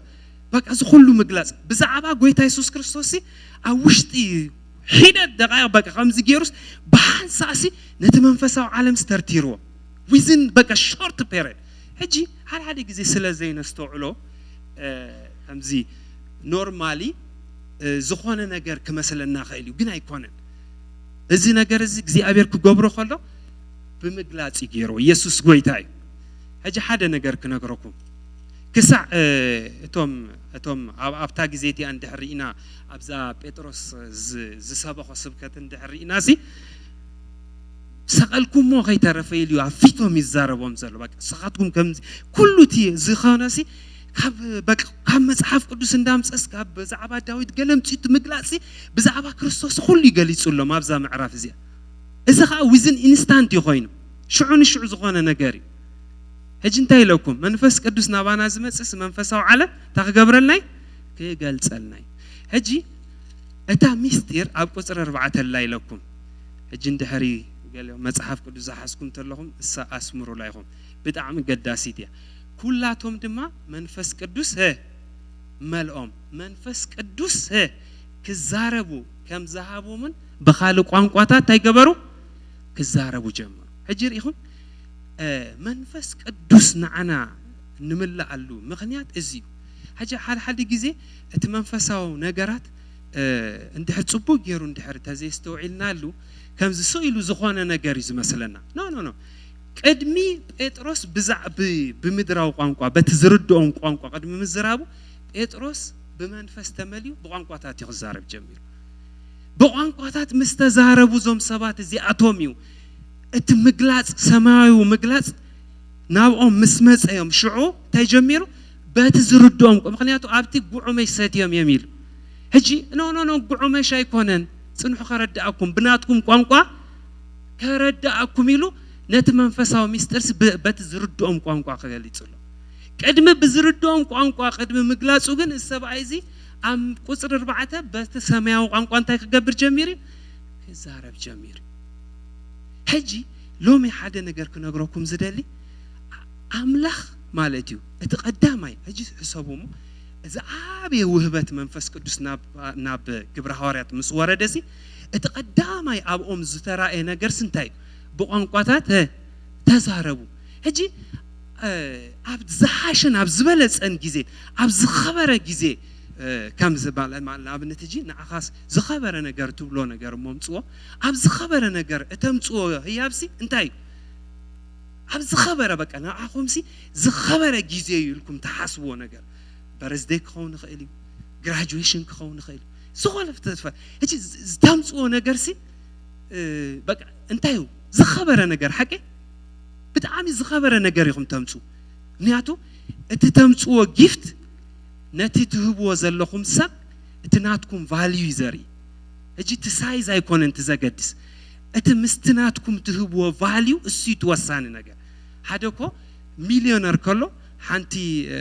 ጥራዝ እንድሕር ሂብካ ምናልባት ንዓኻ ዓብይ ነገር ከይከውን ይኽእል ሓደ ሰብ ካ ዘይብሉ ከዓ ካብታ ዘላቶ ታ ክልተ ምሽ ሂባ ኢሉ እቲ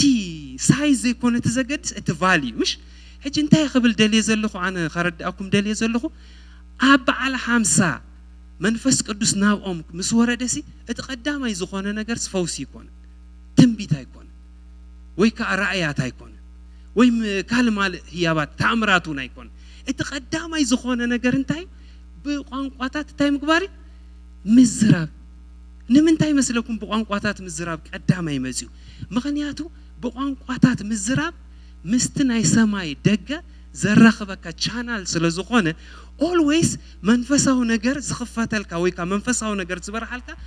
ኣብቲ ብመንፈስ እትዛረቦ ቋንቋ ወይ ድማ ብመንፈስ ምጽላይ ናትካ እንዳበዝሕ ምስ ኸይድ ንኣብነት ሕጂ እንታይ ማለት እዩ ኣብ ቀዳማይ ቆሮንቶስ 14 ቀዳማይ ቆሮንቶስ 14 ቀዳማይ ቆሮንቶስ 14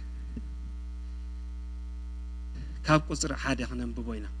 እጂ እቲ ግብረ ሐዋርያት ዘሎ ሓሳብ ከይትገድፎ ቀዳማይ ቆሮንቶስ ምዕራፍ 14 ካብ ቁጽሪ 1 ንፍቕሪ ሰዓብዋ ንመንፈሳዊ ውበታት ምናዳ ግና ክትንበዩ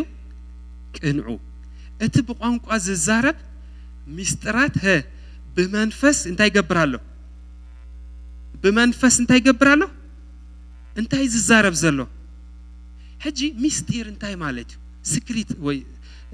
سكريت وي كا ميستري بلوفتنا انجليشس ميستيريوس حجي ميستير انتاي مالتي ميستير انتاي مالتي ميستير انتاي مالتي ميستير مالس انتاي مالتي هذا زي لو نجر دي هيكون مش زفلت نجري حقي جن انتاي زخونه نجري thank you زي تقعده ويكا حجي ازي بمنفس كنصلي خلنا زي اللي نجر يكوننا نصلي اتي منفساو عالم زلو ميسترينا نصلي حجي اتي منفساو عالم ميستر نزاربو نأمرنا سلا زي تردأنا سلا زي برهالنا ينبر عبت نصليو زلنا منفساو قانقاسي انتهي زلو سماياو زخونه ميستري زلو حجي اندحريت مترጓም ናይቲ ልሳን ተተዋሂብና ማለት ብዛዕባ ምንታይ ንጽሊ ከም ዘለና ተተረዲና እሱ እንታይ ይኸውን ተንቢት ይኸውን ወይ ከዓ ምግላጽ ይኸውን ስለዚ ሎሚ ሳሚት ክገብረልኩም ደልየ ዘለኹ ሓንቲ ፖይንት እንታይ ኣብዚ ዓመት እዚ እቶም ብልሳን ዘይትጽልዩ ብልሳን ክትጽልዩ ክደልዩ ክትኩሉለኩም ማንያቱ እሱ ደገ ሰማይ ኣብ ናይ ሓድሽ ኪዳን ዝተዋሃበና ናይ ወንጌል በረኸት ብጣዕሚ በቃ ኣዝዩ ኣገዳሲ ዝኾነ በረኸት بلسان مسلاي معناته السو اندحر تلكاخا اندا عفت منفسو عالم اندا طحالكا تخيد اتوم زلكم بمنفس تصليو كنكا بزح خا زي تصلي سباتكا كنغركم دمور زصلخم نغركم كند منتاي نغر لوس كم نغبر اي نردوني معناته بمنفس مسن تصلي ናይ እግዚአብሔር ሰማያዊ ዝኾነ ሚስጥራቲና ንጽሊ እሱ ኸዓ በብግዚኡ እንዳተተርጎመላ ኸይድ ከሎ ሽዑ እንታይ ይኾን እንዳኾነ መጽእ ምግላጽ እንዳኾነ ይመጽእ ሕጂ ጴጥሮስ ኣብታ ቁጽርቲኣ ኣብታ ቁጽር 4 ግብረ ሐዋርያት ምዕራፍ 2:4 እቲ ብልሳን ዝጸለይዎ ናይ እግዚአብሔር ሚስጥር ሞሃ ጉዕመሽ ሰትዮም እዮም እዚኦም ሰኽራማት እዮም ወላ ሓንቲ ይፈልጡን እዮም ተባሂሉ ዝተላገጸሎም ሰባት በትናቶም ምድራው ቋንቋ ከረድኦም ከሎ ትዝገርም ነገር እንታይ ኮይኑ ጸኒዑ ሰማያዊ ሚስጥር በቃ ኖ እዚ ብነብዩ ኤልዝ ተባህለ ነገር እዩ ንሕና ንእግዚአብሔርና ነኽብር ዘለና መንፈሱ እግዚአብሔር ሰዲድልና ሰማያዊ ሚስጥራት ተገሊጽልና ኢሉ ብሙሉእ እቲ መንፈሳዊ ዓለም ናይ እግዚአብሔር ፕላን ገሊጽሎ ስለዚ ኣብዚ ዓመት እዚኣ ብመንፈሳዊ ነገር ክትወጹ ትደልዩ ሰባት ሎሚ ትምሳኻትኩም ዘሎ መንፈሳዊ ቋንቋ መንፈሳው ልሳን ተጠቀሙሉ ምክንያቱ አቡ ዘሎ ሚስጢር ጥራይ እግዚአብሔር በመንፈሱ ኽጥቀመልኩም ተሕተኹን ቡ ሓሊፍ ይዝሰረ እንደ ራስተውዒልኩም ራዩ ኣብ ቁጽሪ 3 ኣብታ ሓሳብትያ ከምዚ ክንብለና ኣብ ቁጽሪ 2 ሶሪ ሓደ እኳ ኣየስተውዕሎን እሞ ንኣምላኽ እምበር ንሰብ ኣይኮነን ዝዛረብ ዘሎ ኢሉ ሽዑ ቁጽሪ 3 ራዩ እቲ ትንቢት ዝንበግና ንሰብ ዝሃንጽን زمعدن زتصنانعنيو ززارب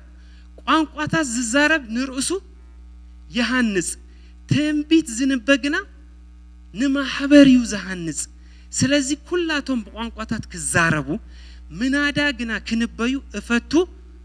ኣለኹ እታ ማሕበር ምእንቲ ክህነጽ ዝትርጉም እንተ ዘይኮይኑስ ካብቲ በቋንቋታት ዝዛረብ እቲ ተንቢት ዝንበ ይዓቢ أحواتي حججنا بقانقاتات إننا تزاربكم تمزعهم أما برأي وبفلتات وبتنبيت وبمهروجير أنت زي تزاربكم أنت يتقمكم اتملخت زي فلت دمس أنت أدهاي من نوجي زي سلف اتهوت زي بلو دمس زادحي كم إن أمبلتا ويس مسنكو زمسلو فولي كاناتات انتاي زيدهي اتبمبلتا ويس بمسنقو زقانا كمي غيرو يفلت كمو خانسخاتكم بتبقانقوتا زستوعل غيركم انت زي تزاربكم مس نفاس كم اتزاربو يخم اتخونمو اتتبلو كمي إلو كفلت ايو اب عالم ببينو زخونه دهاي አሎ ብዙህ ዝኾነ ቋንቋታት አሎ ርግጽ ደሃይ ዘይብሉ ግን የልቦን እምበአርሲ አነ ሐሳብ ትድምጽ ካብ ዘይፈልጥ ነትዝዛረብ ከም ባርባር ኮይኒው እትዝዛረቡን ንዓይ ከም ባርባር እዩ ዝኾነኒ ከምኦ ድማ ንስኻትኩም ንመንፈሳዊ ውህበት ምናዳ እትቀንኡ ካብ ኮንኩም ሲ ንማሕበር نمهناص محبر ازوزات كتكونو دليو بقوانقواتات غوانان تጸለخو منفسي يو زصلي اسكبلو بقوانقواتات بلو انت ጸለخو منفسي زصلي أأمروي جنا بزي فري أجريهم بقوانقواتات بمنفس مصلايو يزاربالو مسترات مسك زي أبير يزاربالو يهنص على تسب أأمرو جنتاي بزي فري سلازي أأمرو خا بفرم انت خونسي نتتزاربو زلخا قوانقوا مترغوام انت خكالكاس انتاي كبريلو يصلي سلازي أب لساناتكم تتصليو منفساو لسانسي هجي قدامي انتايلو حيليو قدامي انتاي حيليو حيل خطقبالو زبالو نوعي حيليو كالايكا ميستراتيو سالسايكا تنبيتيو هجي هذا سبس بلسان كتصلي خلص ميسترات يزارب حيل قال يوص تنبيتات يزارب ارز غرم كوي هجي لودد كو خاصخه نحنا كو بقى زتتقطقنا سبات كوين بناي እግዚአብሔር መንፈሲ በቃ زتتقطقنا سبات كوين اجي تنوص قالات انتي سلا زينستوعلو زلنا سلا زيردانا زلو ينبر بزو ነገራቲና نزارب بلسان كنصل خلنا ግን مس ጎን ግን ታይሉ መስለኩም እተ በቋንቋ ዝዛረ ምትርጓም ምንት ከካሎ ይጸልይ እንታይ ዳዩ በመንፈሳይ ክጽልይ ግናኸ በእምሮይ ድማ ክጽልይ በመንፈሳይ ክዝምር ግናኸ በእምሮዩን ክዝምር ስለዚህ ሓደ ነገር ሓዙ ብዚያ በመንፈስ ደሞር ዝጸለኹም ደሞር ሚስጥራት እግዚአብሔር ክብራልኩም እዩ ሓደ ለትናይ ትጽልዩሉ ልሳናት ድማ በመጠን ዝተተርጎመልኩም ድማ በመጠኑ ድማ ናይ እግዚአብሔር ሐሳብ ክትፈልጡ ይኹም ክልተ ሳልሳይ በመጠን ናይትን መንፈስ ቅዱስ ምርዳ ዝተገልጸልኩም ዝተተርጎመልኩም ድማ ሞር ትንቢት ክትረኽቡ ይኹም ስለዚህ ብዛዕባ መጻኢኹም ሲ ሹር እንዳኾንኩም ክትመጽኢኹም ስለዚህ እትናትካ ምህናጽ ዘሎሲ አበይ ዘሎ አብ ልሳናት ካስከበሎ አበይ እትህነጸሉ መሳርሕ ሳበይ ዘሎ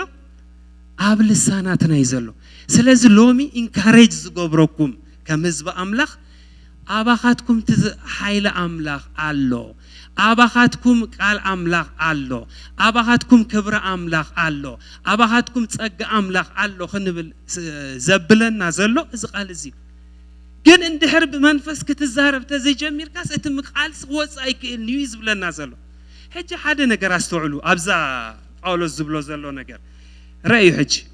أبزي باولوس تزاربو نجر كريئكم حدا نجر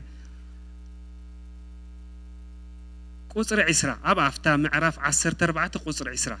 يحواتي بأمره سبقوا تكونوا أبا أفتى معرف 14 قصر عسرة يحواتي بأمره سبقوا تكونوا بخف عدا حسانات تكونوا بر بزعبا أمرس قلعوا أي تكونوا أب حقي بالعجي رأي حج أب حقي نزهز بزي بخالو زقانكم سباتن بخنافر غوانوتن غيره كزاربوي مسناي زكوا ايكسمعون يميبل እግዚአብሔር ዝብል ጽሑፍ አለው ስለዚህ ቋንቋታት ነቶም ዘይአምኑ ምልክት ይንበር ነቶም ዘአምኑ አይኮነን ትንቢት ግና ነቶም ዘአምኑ ምልክት ይንበር ነቶም ዘይአምኑ አይኮነን ደጊም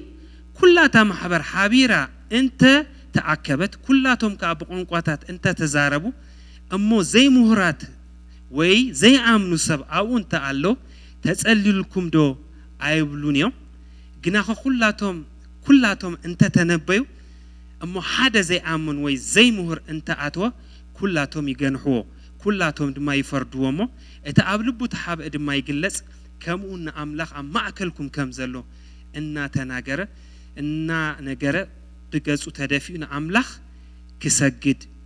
እዩ قصر 10 شعاتو نسخات صبو غير 10 شمون حالفا خلاتكم 10 شمون حالفا خلاتكم قوانقواتات ززارب يمو نا املاخي امسكنوا اللهو غناخن نخلاتو نخالوتون انت خمرسي ام محبر الف قال قوانقوا كاب ززارب حموش تقالات بامرو كزارب فتلو زغرم ነገር هجا ናይ ጳውሎስ ሳክሰስ ናቱ ዓወት ይዝነገረና ዘሎ ألف بقى حلفة كل خاتكم أبزل لكم سي حلفة كل خاتكم باللسان بقوانقوا سلسلسن أملاقهم بزي كومبرومايز مالت بقوانقواتات كم ززارب سي بقى مسكيروا له هجي انتاي بخالا بحالا انتاي زبلا نازلو ناي باولوس حلفي زخونه مستير حدا خافتناتو مستير انتاي دمور باللسان انتاي مقباري مصلاي مغنياتو باللسان مور تصليخا مور دما مسترات እግዚአብሔር ታይ ገብረልካ ይግለጸልካ ስለዚህ باللسان مصلاي يس بسب كره خلو كم زبلو وتع خنافري زمسلكو ورق ابو زي امن انت اتيس تصليلكم ايكبلكم نيلو it doesn't make sense نامرو سب سنس زغبر ايكونن باللسان مصلاي ناتي ነገር ناتي خصل خلخو صبو ايسمعننيو ناتي سن اشتي وحديو ገለዝ ባህል ነገር አይኮነን نامرو سب صلاليو انا تصليلكم دو አይክብለኩም ኒሉ ነቶም باللسان ዝጽልዩ ሰባት ይዝብሎም ዘሎ هجي at point ግን እንታይ ዝብለና ዘሎ ኣብቲ ንዛ አዘራርባና ዘይኮነ ኣብቲ باللسان ተሓደ ጽቦ ገሩ ተዛሪቡ ተሓደ አጽሪ ተዛሪቡ ዘይኮነ ጉዳይ እቲ ልሳንት ነእምሮ ሰብ እንታይ ይኮነ ሰንስ ዝህብ አይኮነ ክንጽል ኸለና باللسان ነእምሮናሲ እንታይ ይኮነ ምንም ሰንስ አይበናን ማለት አይርዳአናን በዘይ ፍራይ አእምሮና በፍረ ዝኸውን ማዓሲው ናይ ተቋንቋቲ ምትርጓም ክዋሃበና ቀለ ስለዚህ ኣብቲ ንጽልዮ ናይ ልሳን ኣብዛ ዓመት እዚ ብጣዕሚ በመንፈስ እንድሕር ክትወጹ ተለሊኹም ከምዝ ተባሂልና ዘሎ باللسان ናይ ምጽላይ ህይወትኩም ኣዝዩ ከዓብሎ በቃ ካመጠን ለዓሊ ምሱኻ እቲ ትጽልዮ ምትርጓም ክዋሃበኩም ከኣ ምጽላይ ከ ኣይትረስዑ ምክንያቱ ቋንቋታት ፕላስ ትርጉም እንታይ ስለ ዝኾነ ትንቢት መልእኽቲ ትምህርቲ ምናልባት እዚ ሕጂ ቀድም ዝጸልኹ باللسان ክኾን ኸሊ ዝ ትምህርት ንበዓል you don't know ሕጂ ትቱ ኣብ መገድኻ ይጸንሐካ ሓደ ናይ ኣምላኽ ሰብሲ باللسان ኣብ ሓደ ግዜስ باللسان ጽቡቕ ጌራ ብንግሆ ጽል ነይረ ኢሉ ነዊሕ ዓመት እዩ ሕጂ ድሕሪ ምጽላይ ሲ ኣይ ሰንስ ጌረ ኢሉ ታይ ሰንስ ጌረ ኢሉ ከለ ነገርስ ኣምላኽ ይዛረብን ከም ዘሎ ዝተረዲእኒ ኣብ ውሽጡ ማለት እዩ ሰንስ ተሰሚዑ ሕጂ ኣምላኽ በቃ እንታይ ይጽል ዘሎ እስከም ትርጓም ክዋሃበን ኢሉ ኣጥቢቁ ምጸልየሲ كندي قلعوت كم زولد بزعب حدارو እግዚአብሔር ተዛሪቦ በቃ ኤግዛክትሊ ከመ ኻይኑ ተሰብ ሕጅናብ ጎይታ ኸይዲ ኣብቲ ኣብ ሓደ መጽሐፍ ዘንበብኮ ማለት እዩ ሕጂ ሎሚ باللسان ንጽልዮ ጸሎት ማለት እዩ ብዛዕባ ሓዳር ካይዛረብ ብዛዕባ ዘመን ካይዛረብ ብዛዕባ አገልግሎት ካይዛረብ ብዛዕባ መጻይ ካይዛረብ ብዛዕባ ሃገር ካይዛረብ እንታይ ከም ትዛረብ አይትፈልጥን ግን ሚስጥራት በመንፈስ እንታይ ካትገብር ትዛረብ ንመጻይኻ ትዛረብ ትንቢትኻ ትዛረብ I encourage you በቃ I'm telling you ምክንያቱ አምላኽ ተዛዓበየ ውህበትናቱ ኣብ ተዛዓበየ መዓልትሲ እቲ ዝኾነ ቀዳማይ ምልክትሲ በቋንቋታት ምዝራብ በቋንቋታት ድማ ተዛረብ ሕጂ እንድሕሪ ቃል በቃል እንድሕር ግብረ ሐዋርያት መጽሐፍ አንቢብኩሞ ብሙሉኦም የዝብለኩም ዘለኹ ብሙሉኦም ኣብ ሰማርያ ክኸውን ኸሊ ብሙሉ እንድሕር ኢኹሞ ልክ ኣዳም አንቢሮም ሎም ምጸለዩሎም እቲ ቀዳማይ ዝገብሮ ነገር እንታይም ዝገብሩ ነይሮም በቋንቋታት ይዛረቡ ነይሮም እዚ ናይ መንፈስ ቅዱስ ቀዳማይ ዕላሙ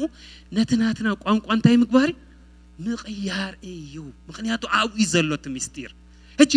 ናይ ሾው አፕ ነገር አይኮነን ወይ ናይ ስምዒት ነገር አይኮነን ወይ በቃ ከምዚ ተሰሚዕና ንገብሮ ነገር አይኮነን እቲ መንፈስ ቅዱስ ዝሃበና ውህበት ምእንቲ ክንህነጸሉን ምእንቲ ክንስራሐሉን ኢሊ ኢየሱስ ጎይታይ መንፈሱ ይተንክፍኩም መንፈሱ በኃይል ይምላአኩም በመግላጹ ይምላአኩም ትፈልጡ ዲኹም እዚ አይለኹ ውዴ ኣብ ሐዋርያት ሕጂ ኣብ ሐዋርያት በዘይ መንባር እዳው መንፈስ ቅዱስ እንታ ኾይኑ ወሪዱ ሐቄ ኣብቶም አይሁድ ማለት እዩ ሓንቲ ሓተኩም ኣብ አሕዛብከ ሕጂ አሕዛብን አይሁድን መቼም ርዳእኩም ይውሽ አይሁድ ቶም በሕግ ዝኣምኑ ዝነበሩ ናይ ብሉይ ኪዳን እስቲል ሕጂውን ህዝብ ኣምላኽ ኮይኖም ዝኸዱ ዘለውን እዮም ብስጋ ማለት እዩ በመንፈስ ከኣ ንሕና ኸ ከም ቤተክርስቲያን ከኣ እንታይ ትብ ህዝብ ኣምላኽ ንበሃል ኣብ መንጎ ቤተክርስቲያንም ኣብ መንጎ አይሁድን ዘሎ ሰብ ከኣ እንታይ ይበሃል አሕዛብ ይበሃል ወይ ድማ ናይ ኣምላኽ ዘይኣምን ሕጂ ቀድሚ ቤተክርስቲያን ምዃንና አሕዛብ እንዲና ነርና ኣመንቲ ቀድሚ ምዃንና ሕጂ ኣብ አሕዛብ መንፈስ ቅዱስ ብኸመይ ወሪዱ ብኢድ ኣንብሮ ድዩ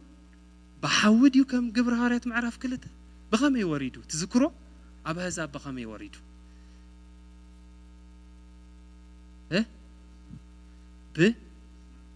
يا أبي ربارك منتاي بمسمع هجي انتاي خبص عليكم دليل منفس قدوس نباتاتهم كورد كله بزي انتاي يكون النير بزي متنكافنا يتسابي نير وقت بعلو እግዚአብሔር እንታይ ገይሩ ለغيغو ልክ ከምቲ ኣብ ሐዋርያት ወይ ኣብ አይሁድ መንፈስ ቅዱስ በገዛ አርሱ ዝወረደ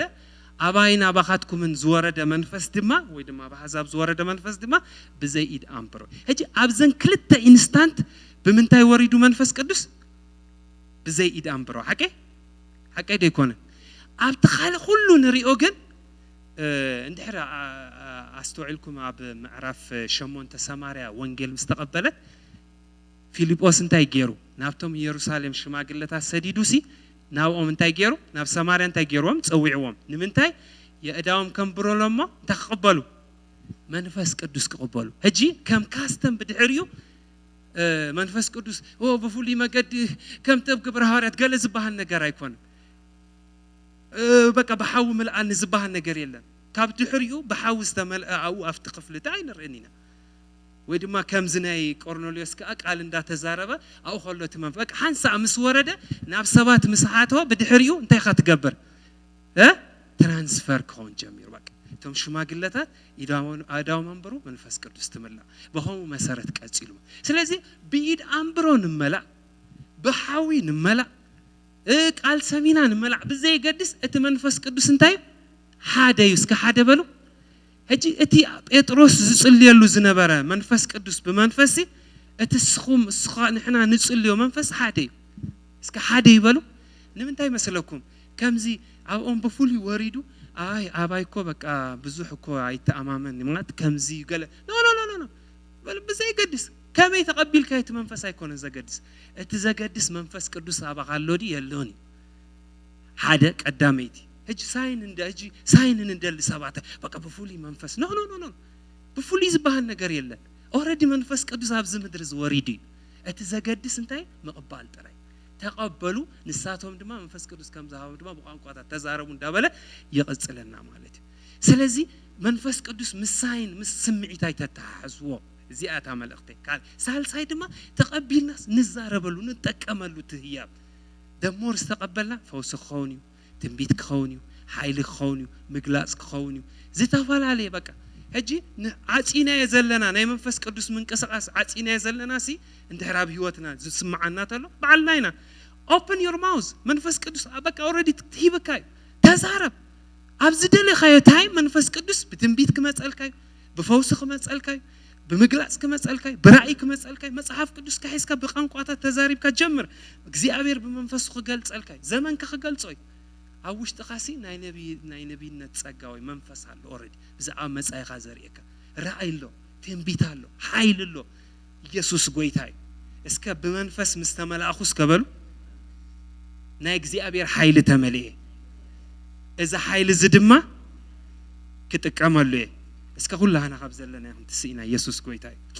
ሃሌሉያ ሜላዱሽ ሳፕራዳ ላማሴ ፕሬዴዴላቦስ ኦ ራማ ሳንታ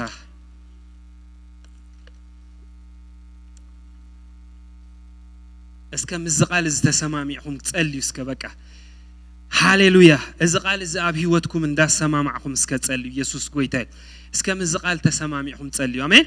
እስከ እንጸልይ በቃ ሃሌሉያ አፍኩም ከፊትኩም ጸልዩ በቃ አፍኩም ከፊትኩም ጸልዩ እስከ ቶም በልሳን ትጸልዩ በልሳን ጸልዩ እቲ በቃ ጸልዩ እስከ እጅ አፍኩም ከፊትኩም ጸልዩ ስቃይ ትበሉ በቃ ጸልዩ እግዚአብሔር አብዛ ምሸት እዚያ አባይና ባኻትኩምን كسرحو زدالي نغرالو اسكن نصلي هاليلويا ما دي على ما سوبرو دي على ما ساكرا دي على ما سيبريدنا مونتر اغلا ما شابرو على ما سابرو على ما سابريدنا اسكن نصلي هاليلويا منفسو እንዳተዛረበና هاليلويا منفسو እንዳተንከፈና እስከን نصلي هاليلويا نعمتنا نصلي ጎይታይ መስገን ንዘመንና نصلي ኢየሱስ ጎይታይ هاليلويا ميلا ماكرابا سوبرودولوبوسيا براجا لامانتارداس اسكندا ጸለነ ንጸል እስከ አፍና ከፊትና ንጸል ኢየሱስ ጎይታይ መንፈስካ ምልአን በልዎ መንፈስ ይምላእኹም ኢሉ በቃ ኢየሱስ ጎይታይ አብዛ ዓመት እዚ በመንፈስ ተመልኢና ንወጸሉ ዓመት እዩ በመንፈስ ተመልኢና ንጥሕሰሉ ዓመት እዩ በመንፈስ ተመልኢና ነገልግለሉ ዓመት እዩ ሃሌሉያ እስከ ንጸል ኢየሱስ ጎይታይ ማግላሻ ፕሮዳላባሴ ፕሬዴደባሳንት ኤላማ ክራማሶ ፕሮዶላማሻንታርዳማሴ ፕሬዴደሞስ እስከ ንጸል ያህዋቴ ንጸል እስከ በመንፈስ ኢየሱስ ጎይታይ ሜጋራሶ ፕሮጃላማሳ ፕሬዴደማሳር ሃሌሉያ ንጸል እስከ ሃሌሉያ ንጸሊ ትውሽጥኩም ዘሎ ናይ መንፈስ ቅዱስ ሓዊ አቀጻጽልዎ ሃሌሉያ ናይ መንፈስ ቅዱስ ኃይል አቀጻጽልዎ ሃሌሉያ ሰማያዊ ደገ ተዋሂብኩም ይኹም ሰማያዊ ደገ ተዋሂብኩም ይኹም ሰማያዊ ደገ ተዋሂብኩም ይኹም ሰማያዊ መፍትሒ ተዋሂብኩም ይኹም ሰማያዊ ስልጣን ተዋሂብኩም ይኹም ሃሌሉያ እስከ ንጸል ኢየሱስ ጎይታይ ማያቱ ማና ማሻ ፕራዳላ ማሳ ኤጌሌ ሞራማሲያ ላማሶ ፕሮዶሎና ሞሳለ ኢጃ ማጋላማ ሶፕሮዶሎ ሞሲያ ፕራጃላ ማሳ ኤዲያቶም ራሴል ደለሞሳ ፕራማንዳት እስከ ንጸል ያህዋቴ ንጸል እንዳጸለና ነዚ መንፈስ እንዳጸማዕና ሎሚ ድማ ብፉሊ ኃይልኻ ምልአን ንኽንብሎይና የስ መንፈስ ይምላእኹም እምበር ቦይና አይትስከሩ ኢሉ ቦይና አይትስከሩ ግናኸ መንፈስ ይምላእኹም ኢሉ ሃሌሉያ በኢየሱስ ስም በዛ መዓልት እዚኣ በመንፈስ ተመልኡ በኃይሊ ተመልኡ በኽብሪ ተመልኡ በጸጋ ተመልኡ ሃሌሉያ ሜጋዱ ላባሴ ፕሮዴሌቦሳ ፕራጃላማሴ ፕሬዴሌቦሲያ ሪጃጋላማሶ ፕሮዶኖሞሲያ እንደለሞንትራባሻ ክላባሴ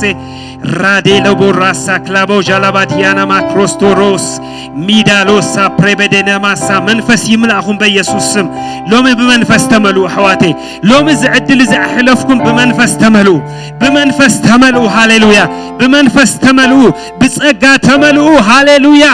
ማጊዳ ማሶፕሮ ዶሎቦች ላባት ያማሶፕሮ እዚ መንፈስ እዚ ጽባህ ምርሒት ካስዩ እዚ መንፈስ እዚ መራሒኻ ንስዩ እዚ መንፈስ እዚ መምህርካ ንስዩ ሃሌሉያ ካብዚ መንፈስ እዚ ዝተላዕለ ኣብዛ ዓመት እዚኣ ገና ክትሳገር ኢኻ ኣብዛ ዓመት እዚኣ ክትሳገር ኢኻ ኣብዛ ዓመት እዚኣ ክትወርስ ኢኻ ኣብዛ ዓመት እዚኣ ጥሒስካ ክትወጽእ ኢኻ ምኽንያቱ እዚ መንፈስ እዚ ኣባኻ ስለ ዘሎ ምኽንያቱ እዚ መንፈስ እዚ ኣባና ስለ ዘሎ እዚ መንፈስ እዚ ሃሌሉያ ሞዲያቶም ራሳን ተለባዲያማሽ ኤሬዴነ ሞሳ ፕራዳና ማሳ ኦ ሃሌሉያ ኢየሱስ ተመስገን እግዚአብሔር ይመስገን ሓደ ነገር እስከ ግበሩ ሕጂ ክንጽሊና ኢየሱስ ጎይታይ እግዚአብሔር በሉስከ ሕጂ በመንፈስ ካምልአኒ ሕጂ በመንፈስ ካምልአኒ መንፈስ ካ ይደልዮለኹ እዚ መንፈስ እዚ ድማ ኩለንተና ይቆጻጸር ልሳነ ይቆጻጸር ዘረባ ይቆጻጸር አንደበተ ይቆጻጸር ካብዝ መንፈስ ተልዓለ ኃይለ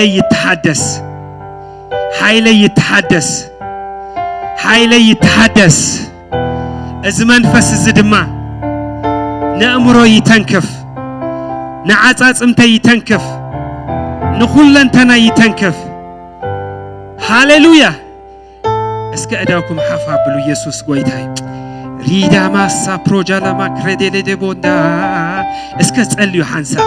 ሜራባሳ ፕሮዳማሳ ፕሬዴሌቦንዳ ራማሴን ጄባዲያማ ሶፕሮዶላባሲያ ፕሮጄሌቤዲናማሳ ፕሮባላባሳ ሪጋዳማ ሾፕሮዶላባሴ ፕሬዴሌቦንዳ ራባሳ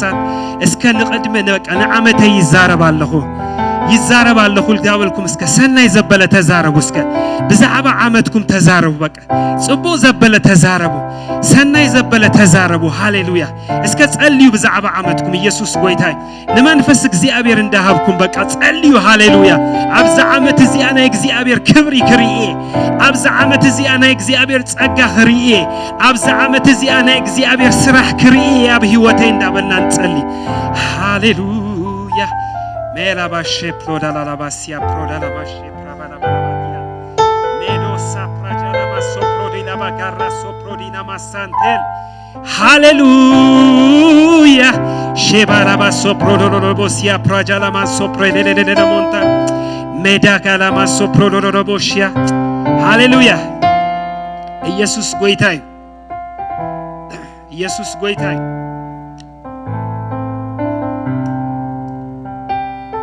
እግዚአብሔር ብሽም ኢየሱስ ንጽል ያለና برقص بمنفس كام معكلنا سلزلها تمسجن بشم يسوع كريستوس قبل الحزب خادم معلومي يصلي الله بيسوع كريستوس ياسم بمنفس كا تنكفهم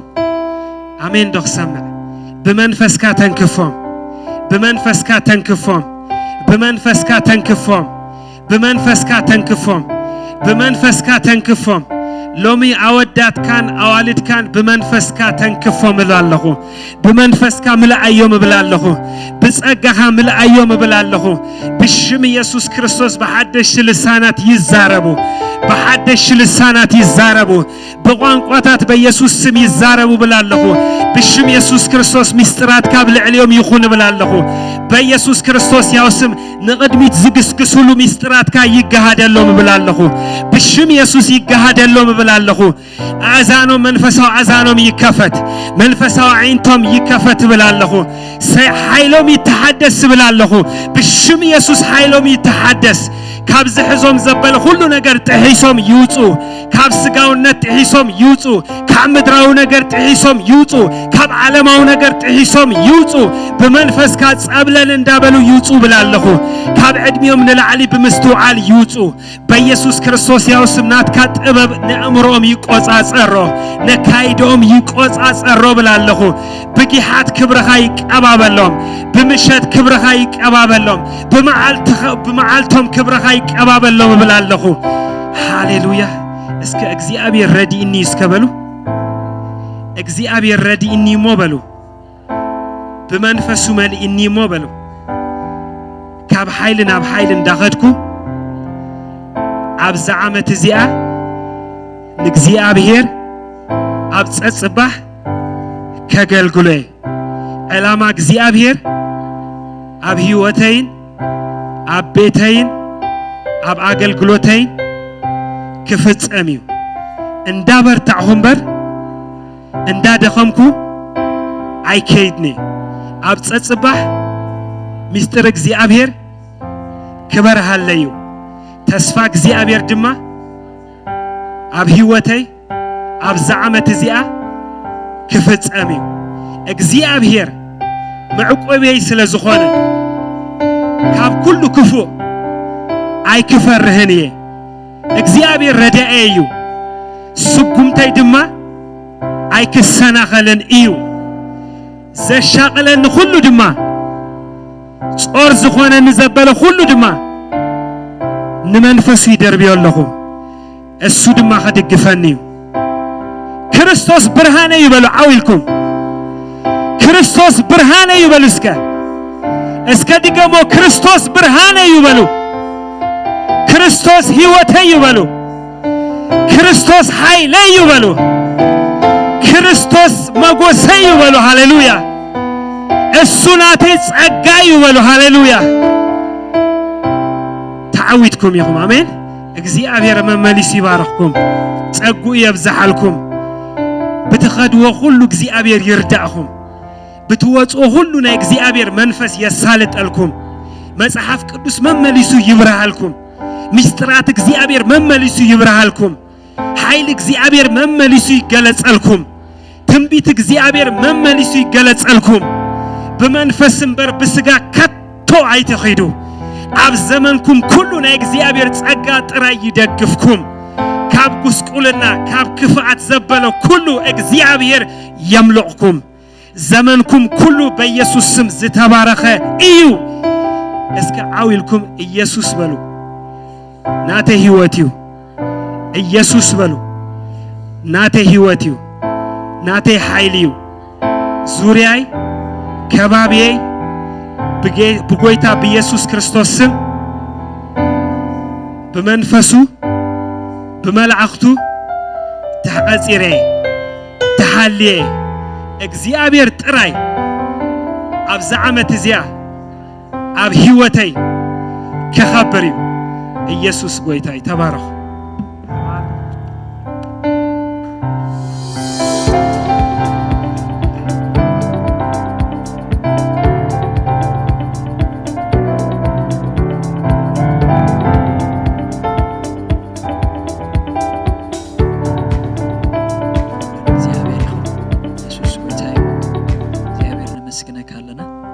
ስለኩሉ ዝጸንሐና መደብ እግዚአብሔር ክትዛረበና ነፍስ ወከፍና